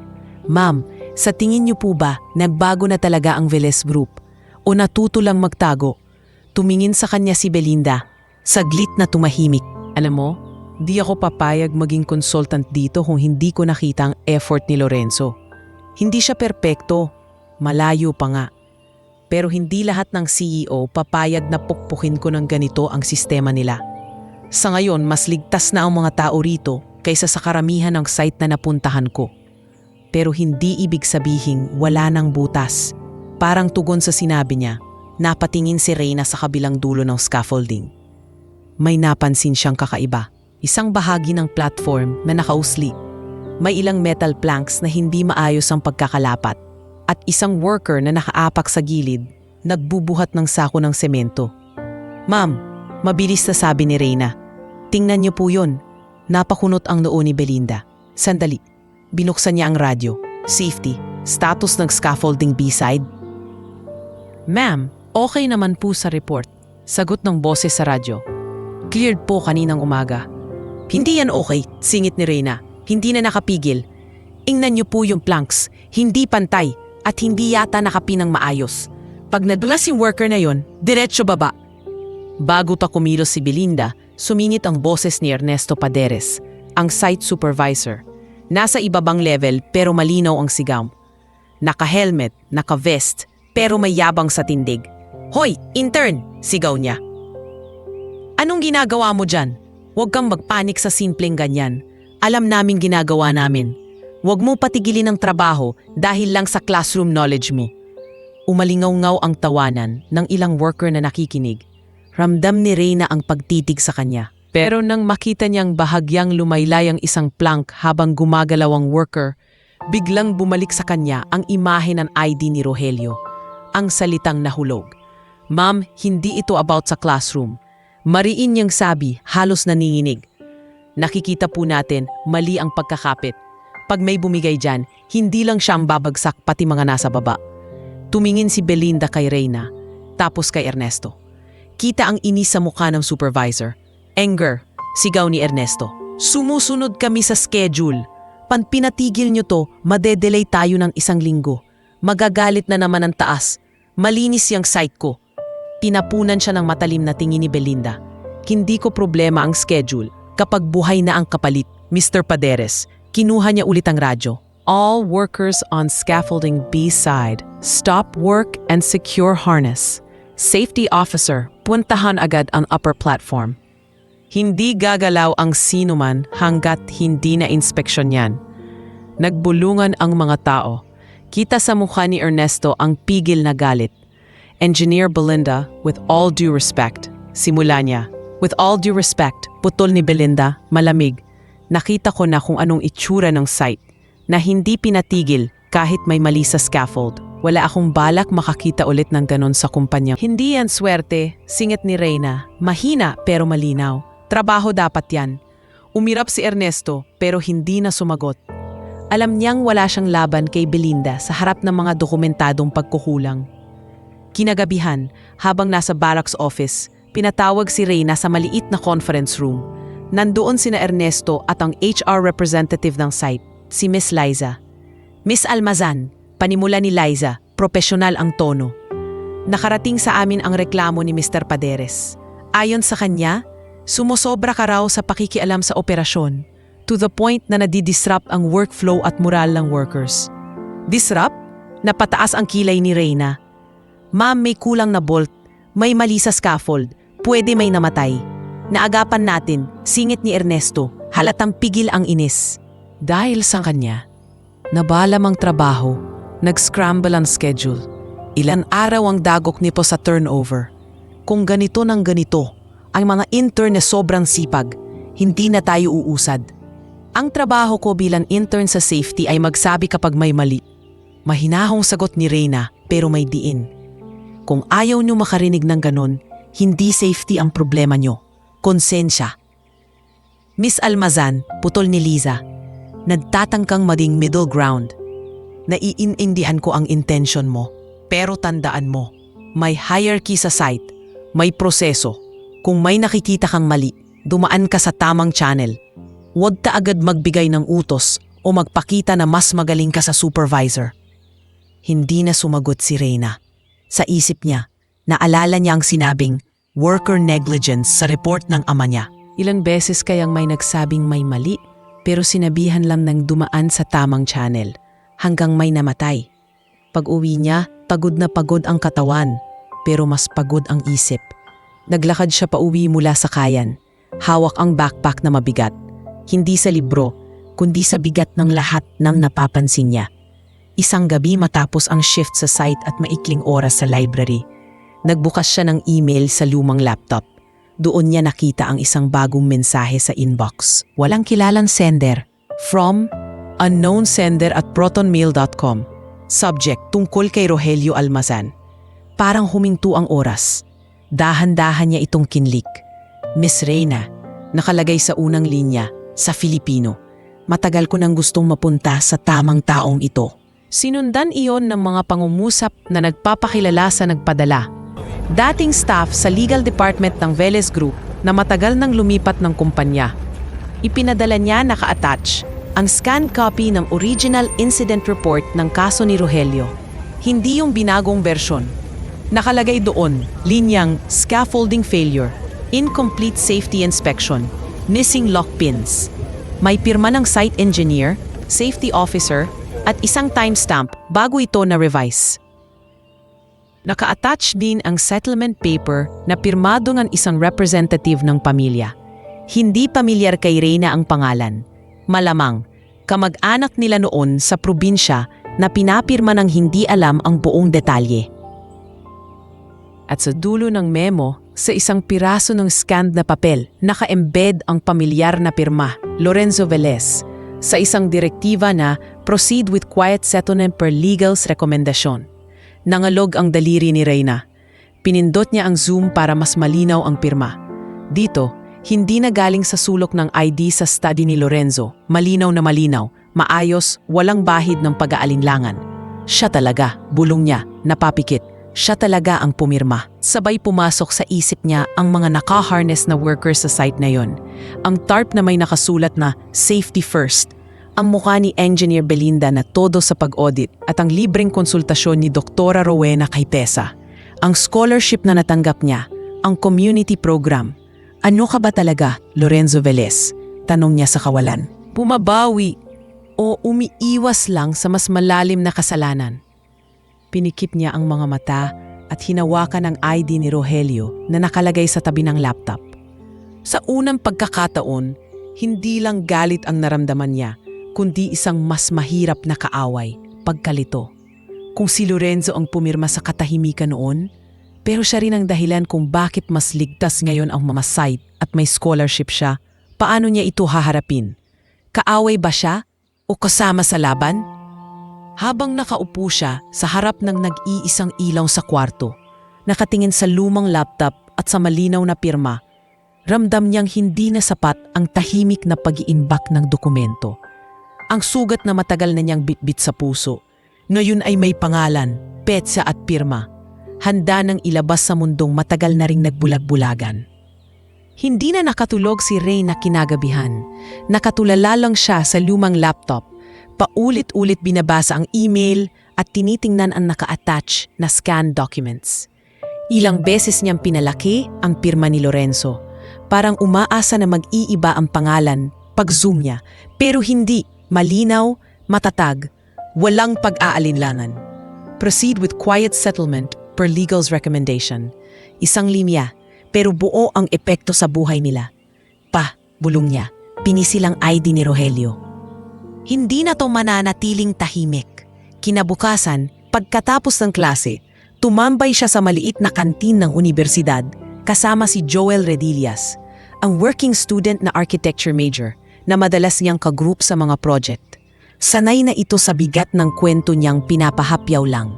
Reyna, ang lalim ng eyebags mo, biro ni Joel habang nagbubukas ng sketchbook. Nag-away ba kayo ng calculus o may bagong problema na naman sa site? Hindi agad sumagot si Reyna. Sa halip, marahan niyang inilabas mula sa envelope ang printout ng incident report at in-slide papunta kay Joel. Hindi calculus, mahina niyang sabi. Katotohanan. Pumigil si Joel. Binasa niya ang dokumento. Nagsimulang kumunot ang noo. nang makita niya ang salitang scaffolding failure, missing lock pins at ang directive na may pirma ni Lorenzo. Napatingin siya kay Reyna. Original to? Tanong niya, halos pabulong. Galing sa dating tagaligal ng Veles Group, sagot ni Reyna. Tinago nila ang tunay na report, pinalitan ng worker negligence. Tapos pinirmahan ni Lorenzo yung memo na mananahimik ang lahat kapalit ng pera. Umayos si Joel ng upo, halatang nabigatan sa binasa. Reyna, kung totoo lahat to, hindi na ito tungkol lang sa pagiging totoo, putol ni Reyna. May pangalan, may petsa, may pirma. Hindi na ito simpleng kwento ng mahirap na pamilya na nagsisisi kung bakit namatay ang tatay nila. Dokumentado ang kasalanan nila. Sandali siyang natahimik. Sa labas ng bintana, kita nila ang bahagi ng lungsod.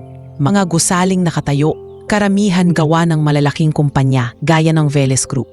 Anong balak mo? Tanong ni Joel. Seryoso na ang tono. Hindi ko kayang ako lang, amin ni Reyna. Gusto kong makausap ang mga manggagawa. Si Engineer Belinda, gusto kong harap-harapang tanungin si Lorenzo. At kapag wala pa rin, baka kailangan na nating kumatok sa media. Pinag-isipan niyo ni Joel, tapos tumango. Sige, hindi ako abogado, pero marunong akong gumuhit ng plano. Tulungan na lang kitang ayusin ang hakbang mo nang hindi ka matitibag agad. Ilang araw ang lumipas bago nabuo ang maliit na pulong sa isang canteen malapit sa site. Naroon si Reyna, si Joel, dalawang older workers na kasama noon ni Rogelio sa unang tower at si Enger. Belinda na mukhang hindi sanay sa ganitong off-record na usapan. Bakit mo ako pinapunta dito, Almazan? Tanong ni Belinda habang nilalaro ang tasa ng kaping 3-in-1. Alam mong ayoko sa mga chismis. Hindi chismis to, ma'am, sagot ni Reyna, seryoso. Ito yung hindi nyo nakita sa audit nyo dahil hindi sa site file nahulog, kundi sa legal at upper management. Inilabas niya ang printout ng original incident report at memo. Tahimik na binasa ni Belinda. Paunti-unti kita sa mukha nito ang pagkabigla, tapos ang galit. Napamunga ito ng mahina, tapos nag-anat ng tingin. Kung totoo to, hindi lang site ang may kasalanan. Chain to mula engineer hanggang board at matagal na tong bumulok. Ma'am, singit ng isa sa matatandang worker, si Mang Nestor, kabarkada dati ni Rogelio. Ilang taong kaming tinatakot ng mga taga-kumpanya. Sabi nila, pag pinatulan pa namin yung kaso, mawawalan pa kami ng trabaho. Kaya tumahimik na lang kami. Pero hindi ibig sabihing nakalimot kami. Tumingin si Reyna kay Belinda. Ayoko kayong hilahin sa layo ng away na to. Pero gusto ko sanang, kung pwede, kayo ang tumulong mag-set ng meeting ko kay Lorenzo. Sa labas, hindi sa mansyon, hindi sa boardroom. Sa lugar kung saan hindi niya ako pwedeng itaboy gamit lang ang security. Tahimik si Belinda sandali. Tapos tumayo at kinuha ang phone. Bigyan mo ako ng oras, sabi niya. Kung may isang bagay na natutunan ko sa industriya, pag may ganyang klaseng dokumento, hindi pwedeng ikulong lang sa bag. Pero tama ka, kailangan niya munang marinig to ng harapan. Ilang araw matapos iyon, sa isang maliit na karinderya sa gilid ng kalsada, malapit sa isang lumang flyover, tahimik na nakaupo si Reyna sa isang sulok. Hawak ang envelope. Naamoy niya ang ginisang bawang, sabaw ng mami at usok ng jeep. Mga amoy na mas kilala niya kaysa sa halimuyak ng mansyon. Dumating si Lorenzo, nakasimpleng polo at slacks. Walang kasamang entourage. Tanging si Ramon lang ang nasa may pintuan na parang anino. Salamat at pumunta ka, bungad ni Belinda, nakatayo sa gitna nilang dalawa. Kung hindi na kita sasamahan sa kahit anong board meeting. Umupo si Lorenzo sa harap ni Reyna. Tila hindi alam kung saan ilalagay ang kamay. Wala siyang tuksido, walang mikropono, walang kamera. Wala rin siyang chandeliers para pagtaguan ng anino niya. Anong gusto mong sabihin? Tanong niya, diretsyong nakatingin kay Reyna. Hindi na nagpaligoy-ligoy si Reyna. Kinuha niya ang envelope, inilabas ang kopya ng original incident report at memo.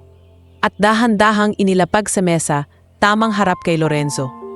Alam mo na kung ano yan, sabi niya. Pero gusto kong makita kung kaya mo pa ring sabihing hindi mo alam ang buong detalye. Binasa ni Lorenzo ang report. Habang tumatagal, parang lumulubog ang balikat niya. Nang makarating siya sa pirma niya sa memo, tumigil ang mata niya doon. Ang sigurado at malinis na pirma noon, na yon ay parang tanikala sa pulso niya. Hindi ito galing sa internal archive natin, mahina niyang sabi. Sinong naglabas nito? Isang taong sawa na sa katahimikan, sagot ni Reyna. Mas marami pa raw siyang alam kung kailangan. Pwede niyang makasuhan yan? Singit ni Ramon, pero agad din siyang natahimik nang lingunin siya ni Lorenzo. Hindi ito tungkol sa kanya, ani Reyna. Tungkol to sa'yo, sa pagpirma mo sa quiet settlement. Alam kong may legal, may safety, may engineering sa ilalim mo. Pero sa dulo, pangalan mo ang ginamit para patahimikin ang kaso ni Papa. Anong tawag mo dyan kung hindi kasalanan? Matagal bago nakasagot si Lorenzo. Ginig nila ang kaluskos na mga kutsara at tinidor ng ibang kumakain sa karinderya, ang busina sa labas. Ang tunog ng buhay na walang alam sa nangyayaring naliit na trial sa isang sulok. Tinuro sa akin ng industriya, dahan-dahan niyang sabi sa huli, na minsan kailangan mong pumili. Isang buhay o libu-libong trabahong nakasalalay. Kung pinabayaan kong lumaki ang iskandalo noon, baka magsara ang kumpanya, baka mawala ng hanap buhay ang napakaraming pamilya. Isa doon ang pamilya namin, pabulong pero matalim na sagot ni Reyna. At kahit ngayon, kahit andito ka, sinasabi mo pa rin na kalkuladong sakripisyo lang ang tatay ko. Napayuko si Lorenzo. Nagsalita ulit, pero ngayon basag na ang boses. Mali, amin niya. Mali ang naging pagpili ko. Hindi ko na pwedeng itanggi. Hindi ko pwedeng sabihing hindi ko alam. Alam ko na may kulang sa safety noon. Alam kong may posibilidad na mas malaki ang kasalanan ng sistema kaysa sa manggagawa. Pero nung time na yon, mas pinakinggan ko ang takot sa pagkalugi kaysa takot na mawalan kayo ng ama. Tahimik ang karinderya. Kahit si Belinda, na sanay sa matitigas na usapan, hindi agad nakapagsalita. Anong gagawin mo ngayon? Tanong ni Reyna. Magsusorry ka lang ba sa akin dito habang kumakain tayo ng mami? Tapos bukas, maggagala ka ulit? Magpa-picture sa harap ng bagong building? Umangat ang tingin ni Lorenzo. Ngayon may kakaibang determinasyon. Haharap ako, sagot niya. Hindi lang sa'yo, sa mga manggagawa, sa board, sa media. Hindi ko alam kung anong mangyayari sa kumpanya pagtatapos. Pero kung may natutunan ako doon sa gabi na umiiyak ka sa study ko, yun ito. Mas mabigat ang tahimik na kasalanan kaysa sa kahit anong bagsak ng shares. Marunong kang magsalita, ani Reyna. Ramdam pa rin ang hinanakit. Pero maraming taon kang tahimik. Titingnan ko kung may ginagawa ka talaga. Hindi lang salita. Tumayo si Lorenzo. Dahan-dahan, bibigay ko sa iyo yon, aniya. Pero hindi ako hihingi sa iyo ng permiso para umamin. Gagawin ko to dahil oras na. Makalipas ang ilang linggo, nagulat ang buong kumpanya at ang industriya sa announcement. Isang internal town hall at kasunod na press conference na mismong si Lorenzo ang magpa-initiate. Walang nag-leak bago ang araw na yon, pero ramdam ng mga taong malapit sa kanya na may mabigat na mangyayari. Sa town hall, sa harap ng daan-daang empleyado, humarap si Lorenzo sa podium na walang teleprompter. Nandoon sa likod ang ilang miyembro ng board, kasama si Victor na halatang nanghihilakbot sa mangyayari. May isang pamilya na matagal nang binubuhat ang kasalanan naming lahat, panimula niya. At matagal ko nang alam pero ngayon ko lang kayang sabihin ng buo. Inilahad niya ang lumang kaso ni Rogelio Almazan, hindi sa PR version kundi sa brutal na katotohanan. Kulang sa safety, tinakpan ng memo, tinapos sa tahimik na bayaran. Hindi niya itinago ang papel ng pirma niya. Hindi rin niya inalis sa eksena ang legal at ilang board members. Sa dulo ng pahayag, huminga siya ng malalim. Bilang CEO, inaako ko ang responsibilidad. Kung may legal na kahihinatnan, haharapin ko. At mula ngayon, ang sino mang manggagawa o pamilya na may reklamo laban sa Velez Group ay may bukas na pinto, hindi na sa PR office, kundi direkta sa isang independent body na bubuuin natin kasama ang workers' representatives. Aligaga ang bulungan sa hall. May ilan na napaluha, may ilan na nagulat, may ilan na natakot sa magiging epekto nito sa trabaho nila. Sa press conference kinahaponan, kasama ni Lorenzo ang isang babaeng hindi pa nakikita ng karamihan. Si Aurora Jimenez, dating staff sa legal department. Sa harap ng kamera, inamin nitong matagal na niyang alam ang ginawa ni Victor at ilang kasama sa pagtatago ng file at pagbabago ng wording ng report. Hindi lang si Mr. Velez ang may sala, sabi ni Aurora. Nanginginig, ngunit matapang. May mga taong nagudyok, nag-edit at nagbura. At sa mga taong yon, kasama si Mr. Victor Velez. Hindi nagtagal, naglabas ng pahayag ang board. Effective immediately, si Victor ay pinapuwersang magbitiw sa lahat ng posisyon at haharap sa investigasyon sa obstruction of justice at falsification of records. Ang mukha niyang dati puno ng kumpiyansa, na yon ay laman ng balita sa ilalim ng headline na hindi niya ailanman inasahan. Si Lorenzo, sa kabilang banda, mismo ang nag-anunsyo. Bababa ako bilang CEO sa pagtatapos ng quarter na ito. Mananatili akong shareholder. Pero ang pangunahing tututukan ko ay ang pagtatayo ng isang foundation para sa mga pamilya ng mga manggagawa. Magsisimula sa pangalang matagal na naming hindi binigyang hustisya. Rogelio Almazan Workers' Rights Foundation. Sa maliit nilang kwarto sa Tondo, pinanood ni Reyna, Tessa at Emil sa lumang second-hand TV ang live broadcast. Tahimik sila, parang natulala. Sa screen, nakita nilang muling binanggit ang pangalan ni Rogelio. Ngayon, hindi na bilang worker na nadulas, kundi bilang simbolo ng pagbabagong pinilit buksan ng isang anak na hindi pumayag manatiling tahimik. Hindi agad nakapagsalita si Reyna. Nang matapos ang press conference, tahimik lang siyang nakatitig sa lumang TV. Parang natutulog na gising. Sa tabi niya, marahang pinisil ni Tessa ang kamay ng anak. Habang si Emil ay nakatayo sa likod, hawak ang cellphone na ginamit niya para i-record ang broadcast. Ate, maingat na bungad ni Emil. Pangalan ni Papa, foundation na ang pangalan niya. Parang doon lang talaga tumagos sa puso ni Reyna ang lahat. Ilang segundo siyang hindi gumalaw tapos unti-unting napaluha. Hindi ito yung luha ng galit na dati niyang kilala. Luha ito ng pagod, ng bigat na unti-unting binabawasan kahit kaunti. Matagal na niyang dapat ginawa yan. Nanginginig ang boses ni Reyna. Pero kahit ganun, hindi ko maikakailang.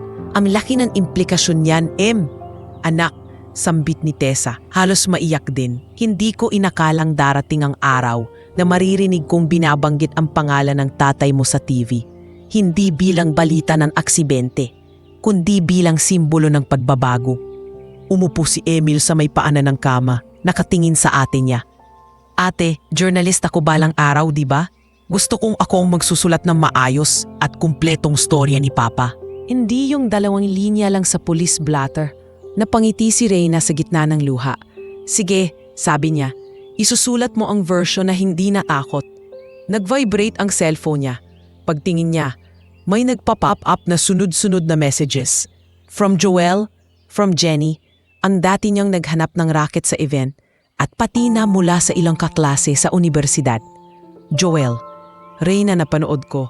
Kung ready ka, pwede kitang isama sa kaibigan kong reporter. Gusto kanyang makapanayam, hindi para gawing circus, kundi para makumpleto ang kwento. Jenny, girl, grabe ka, ikaw pala yung anak na yon. Kung may kailangan kang tulong, sabihin mo lang, proud ako sa'yo. May isang unknown number din na nag-text. This is Aurora Jimenez. Kung kailangan mo ng iba pang dokumento, handa akong tumestigo. Samandal si Reyna sa dingding, halos mahilos sa bilis ng pangyayari. Dati, pakiramdam niya, mag-isa niyang pasan ang lihim na iyon. Ngayon, bigla itong naging pambansang usapan. Ma, nilingon niya ang ina. Handa ka ba? Hindi na to tahimik, hindi na lang tayo. Baka may mga taong maninira, magdududa, magsasabing pera lang ang habol natin. Marahan siyang hinawakan ni Esa sa pisngi. Anak, ilang taon na tayong tahimik.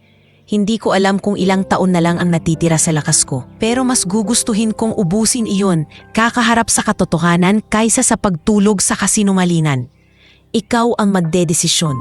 Pero tandaan mo, hindi ka na bata. Kaya mo nang pumili para sa sarili mo at para sa tatay mo. Huminga ng malalim si Reyna. Hindi ako tumayo para lang magpaawa. Matatag niyang wika. Tumayo ako para wala nang sumunod sa amin. Kung kailangan kong magpakita sa media, hindi para sumikat, kundi para siguraduhin na hindi nila malilinis ang pangalan nila nang walang tunay na pagbabago. Sa headquarters ng Venice Group, ibang klaseng katahimikan ang bumalot sa building. Imbes na karaniwang corporate buzz, may halong kaba at hindi maipaliwanag na pag-asa sa hangin. Sa loob ng dating opisinang puno ng award at framed certificates. Nakaupo si Lorenzo sa harap ng mesa. Ngunit wala na siyang masyadong papeles. Marami sa mga dokumentong dati niyang pinanghahawakan na ipasa na sa transition team. Kumatok si Ramon at sumilip. "Sir, nandito na po yung representative ng workers group at yung batang babae. Si Joel, tama po, pasukin mo," sagot ni Lorenzo. "Sabay tayo." Bago pa man dumating ang bagong management, gusto niyang maayos ang ilang bagay na personal para sa kanya. Pumasok si Joel, naka-backpack, may hawak na maliit na recorder. Halatang kinakabahan pero determined. Kasama niya ang isang lalaking nasa late 30s na nakasuot ng simpleng barong, si Arnel Valderrama, leader ng bagong buklod ng mga construction workers na sumulpot dahil sa eskandalo. "Magandang hapon po, Mr. Velez," bati ni Arnel, maingat. "Lorenzo na lang," sagot niya. "Hindi na ako CEO matapos ang ilang linggo. Umupo kayo." Umupo sila. Si Ramon ay nanatili sa gilid, parang bantay na saksi. "Tinawag ko kayo," panimula ni Lorenzo, "dahil gusto kong marinig direkta mula sa inyo kung anong pagbabago ang tingin niyong kailangan. Hindi yung kaya lang ng PR, kundi yung kaya ng konsensya." Nagkatinginan sina Joel at Arnel. Tila hindi sanay si Arnel na marinig ang ganitong tono mula sa dating pinakamataas na opisyal. "Sir, Lorenzo," wika ni Arnel. "Unang-una, kailangan ng tunay na representasyon ng mga manggagawa sa safety decisions. Hindi pwedeng puro engineer at board lang ang nag-uusap. Kami yung nasa scaffold, kami yung nasa taas, kami yung may alam kung saan kinukulang ang equipment." Tumango si Lorenzo. "Kaya nga tayo nagtatayo ng foundation na iyon," sagot niya. "Pero hindi sapat ang pangalan lang ni Rogelio sa pinto. Kailangan sama-sama ang manggagawa, pamilya at mga eksperto gaya ni na Enger Orfanel. Isa pa," dagdag ni Joel, boses ng kabataang may tapang, "kailangan ng archival transparency. Walang kaso na ililibing sa warehouse. Digital, accessible sa oversight bodies, at kung may quiet settlement mangyari, dapat may third-party witness. Hindi na pwedeng puro pirma lang ng board at legal." Napabuntong hininga si Lorenzo. "Kung maibabalik ko lang ang panahon, hindi na ako papayag sa quiet settlement," amin niya. "Pero dahil hindi ko kayang ibalik ang tatay ni Reyna, ang kaya ko na lang ay siguraduhin na walang ibang tatay ang mawawala nang walang boses ang pamilya niya." Binuksan niya ang drawer at kinuha ang isang folder. Inilabas niya ang draft charter ng foundation. "Nandito ang inisyal na plano," paliwanag niya. "Pero may kulang, wala pa si Reyna. Hindi ko gagawa ng foundation sa pangalan ng tatay niya kung wala siyang boses dito. Gusto kong maging bahagi siya ng board, kahit advisory man lang." Kaso wala pa akong lakas ng loob na harapin siya ulit. "Bakit?" Diretsong tanong ni Joel. "Kaya mo nang humarap sa buong bansa, pero hindi sa kanya?" "Dahil siya yung pinakamalaking pruweba na hindi mo mababayaran ng kasalanan sa isang checket at isang speech," sagot ni Lorenzo, mapait ang ngiti. "Pero alam kong darating yung araw na hindi na sapat ang email o press conference. Kailangan naming nag-usap bilang dalawang taong pareho ng pagod sa bigat ng nakaraan." Sa tondo, habang patuloy ang ingay ng mga tricycle at taho vendor sa umaga, tahimik na naglalakad si Reyna sa eskinita. Hawak ang bag na puno ng librong pang-engineering at isang envelope na may sulat mula sa foundation board. Ilang araw na nang ipadala sa kanya ang opisyal na imbitasyon. we are inviting you to sit as an advisory member of the Rogelio Almasan Foundation, representing families of construction workers. Hindi siya agad sumagot. Paulit-ulit niyang binasa, parang sinusukat kung kaya ba ng dibdib niya ang bagong responsibilidad. Naabutan niya si Mang Lando sa kanto, naupo sa bangketa, umiihip sa sigarilyo, pero hindi naman sinisindihan. "Oh, Reyna," bati nito, nakangiti. "Napanood kita sa TV noon ah." Hindi ko inakalang yung batang umiiyak noon sa gilid ng kabaong ng tatay niya. Balang araw, magiging dahilan para gumalaw ang higanteng kumpanyang yon. Umupo si Reyna sa tabi niya. "Mang Lando, kung wala po kayo at yung papel na binigay niyo noon, baka hanggang ngayon nagdududa pa rin ako kung totoo lahat. May utang din ako sa tatay mo." Sagot ni Lando, seryoso. "Sa bawat araw na hindi ako nagsalita, dagdag bigat sa konsensya ko. Salamat na lang at mas matapang ka kaysa sa amin nun." Nagpakawala ito ng malalim na hinga. "Ano na plano mo ngayon?" Hinawakan ni Reyna ang envelope ng imbitasyon. "Hindi ko sigurado kung ready akong tumabi sa mesa na dati. Puro sila lang ang nagdedesisyon. Baka isipin ng iba, binebenta ko na galit ko kapalit ng posisyon." "Depende kung anong gagawin mo sa posisyon," sagot ni Lando. "Kung uupo ka lang at tatahimik, oo, parang binenta mo na rin.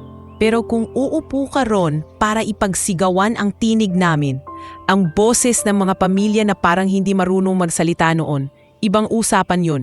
Napatingin si Reyna sa malayo, sa direksyon ng mga gusaling nakatindig sa city skyline.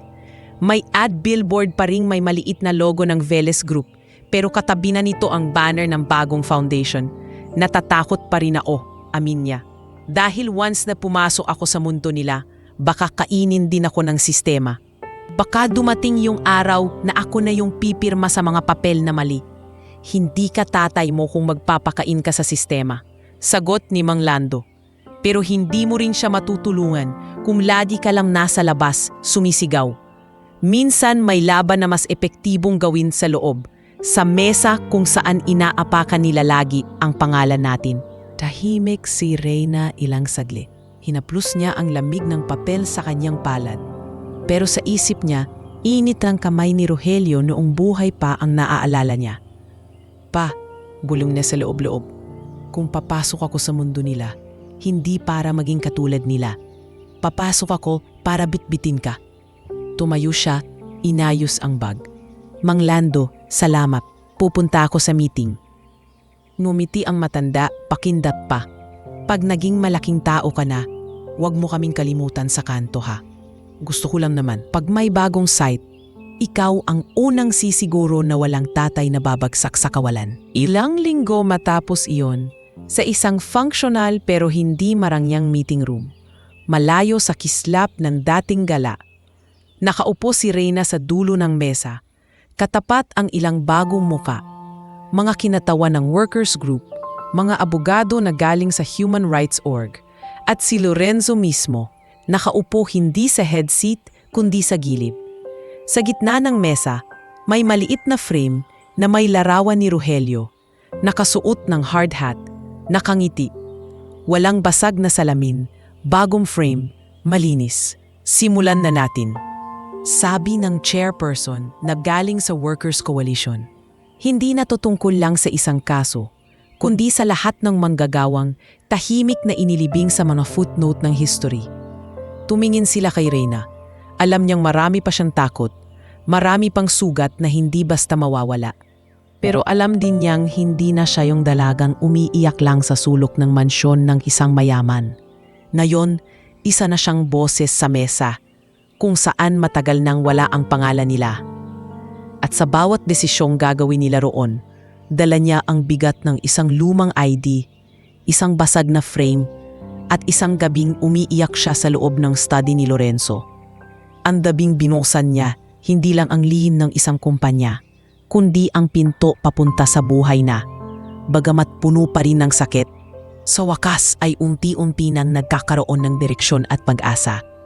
Pagkatapos ng unang formal na pulong ng foundation, hindi agad naghiwa-hiwalay ang mga tao.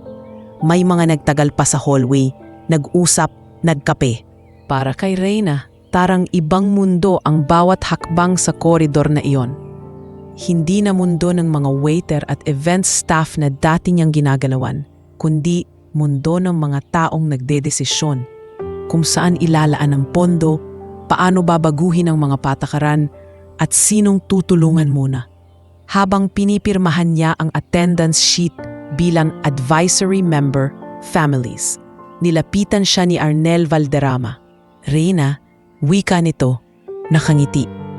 Narinig mo yung suggestion mo kanina tungkol sa scholarship para sa mga anak ng mga manggagawa? Gusto kong mag-volunteer. Kaya ko iikot yung mga site para magpaliwanag sa mga tao. Talaga, Mang Arnel? Napangiting sagot ni Reyna. Mas paniniwalaan nila kayo. Kayo ang kasama nila sa taas ng scaffolding, hindi ako.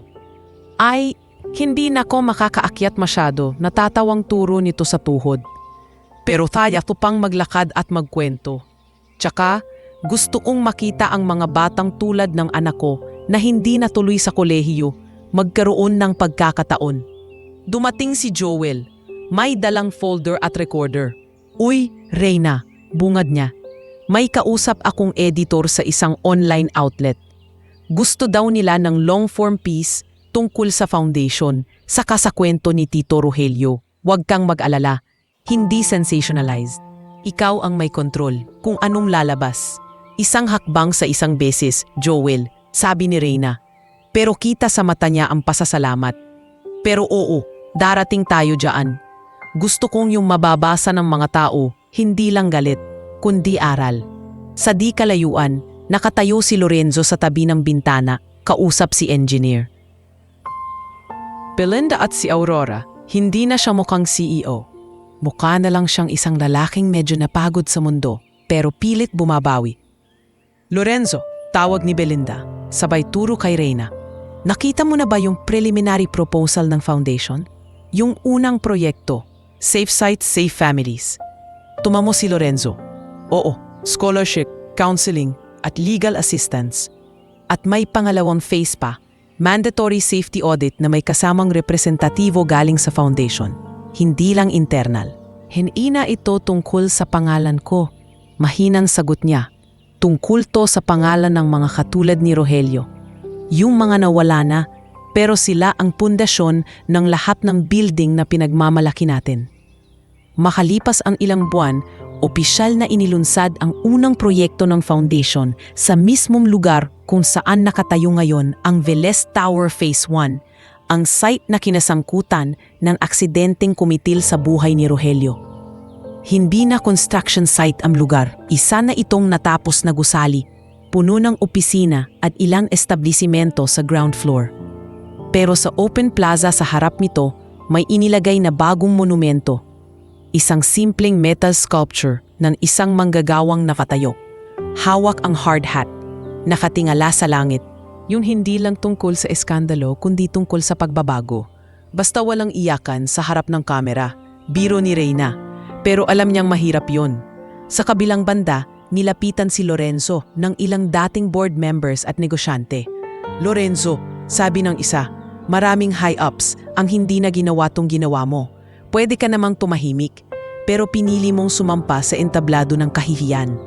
Hindi kahihiyan ang pag-amin, sagot ni Lorenzo, diretso. Mas nakakahiya yung buhay na maganda nga ang mga building mo sa labas.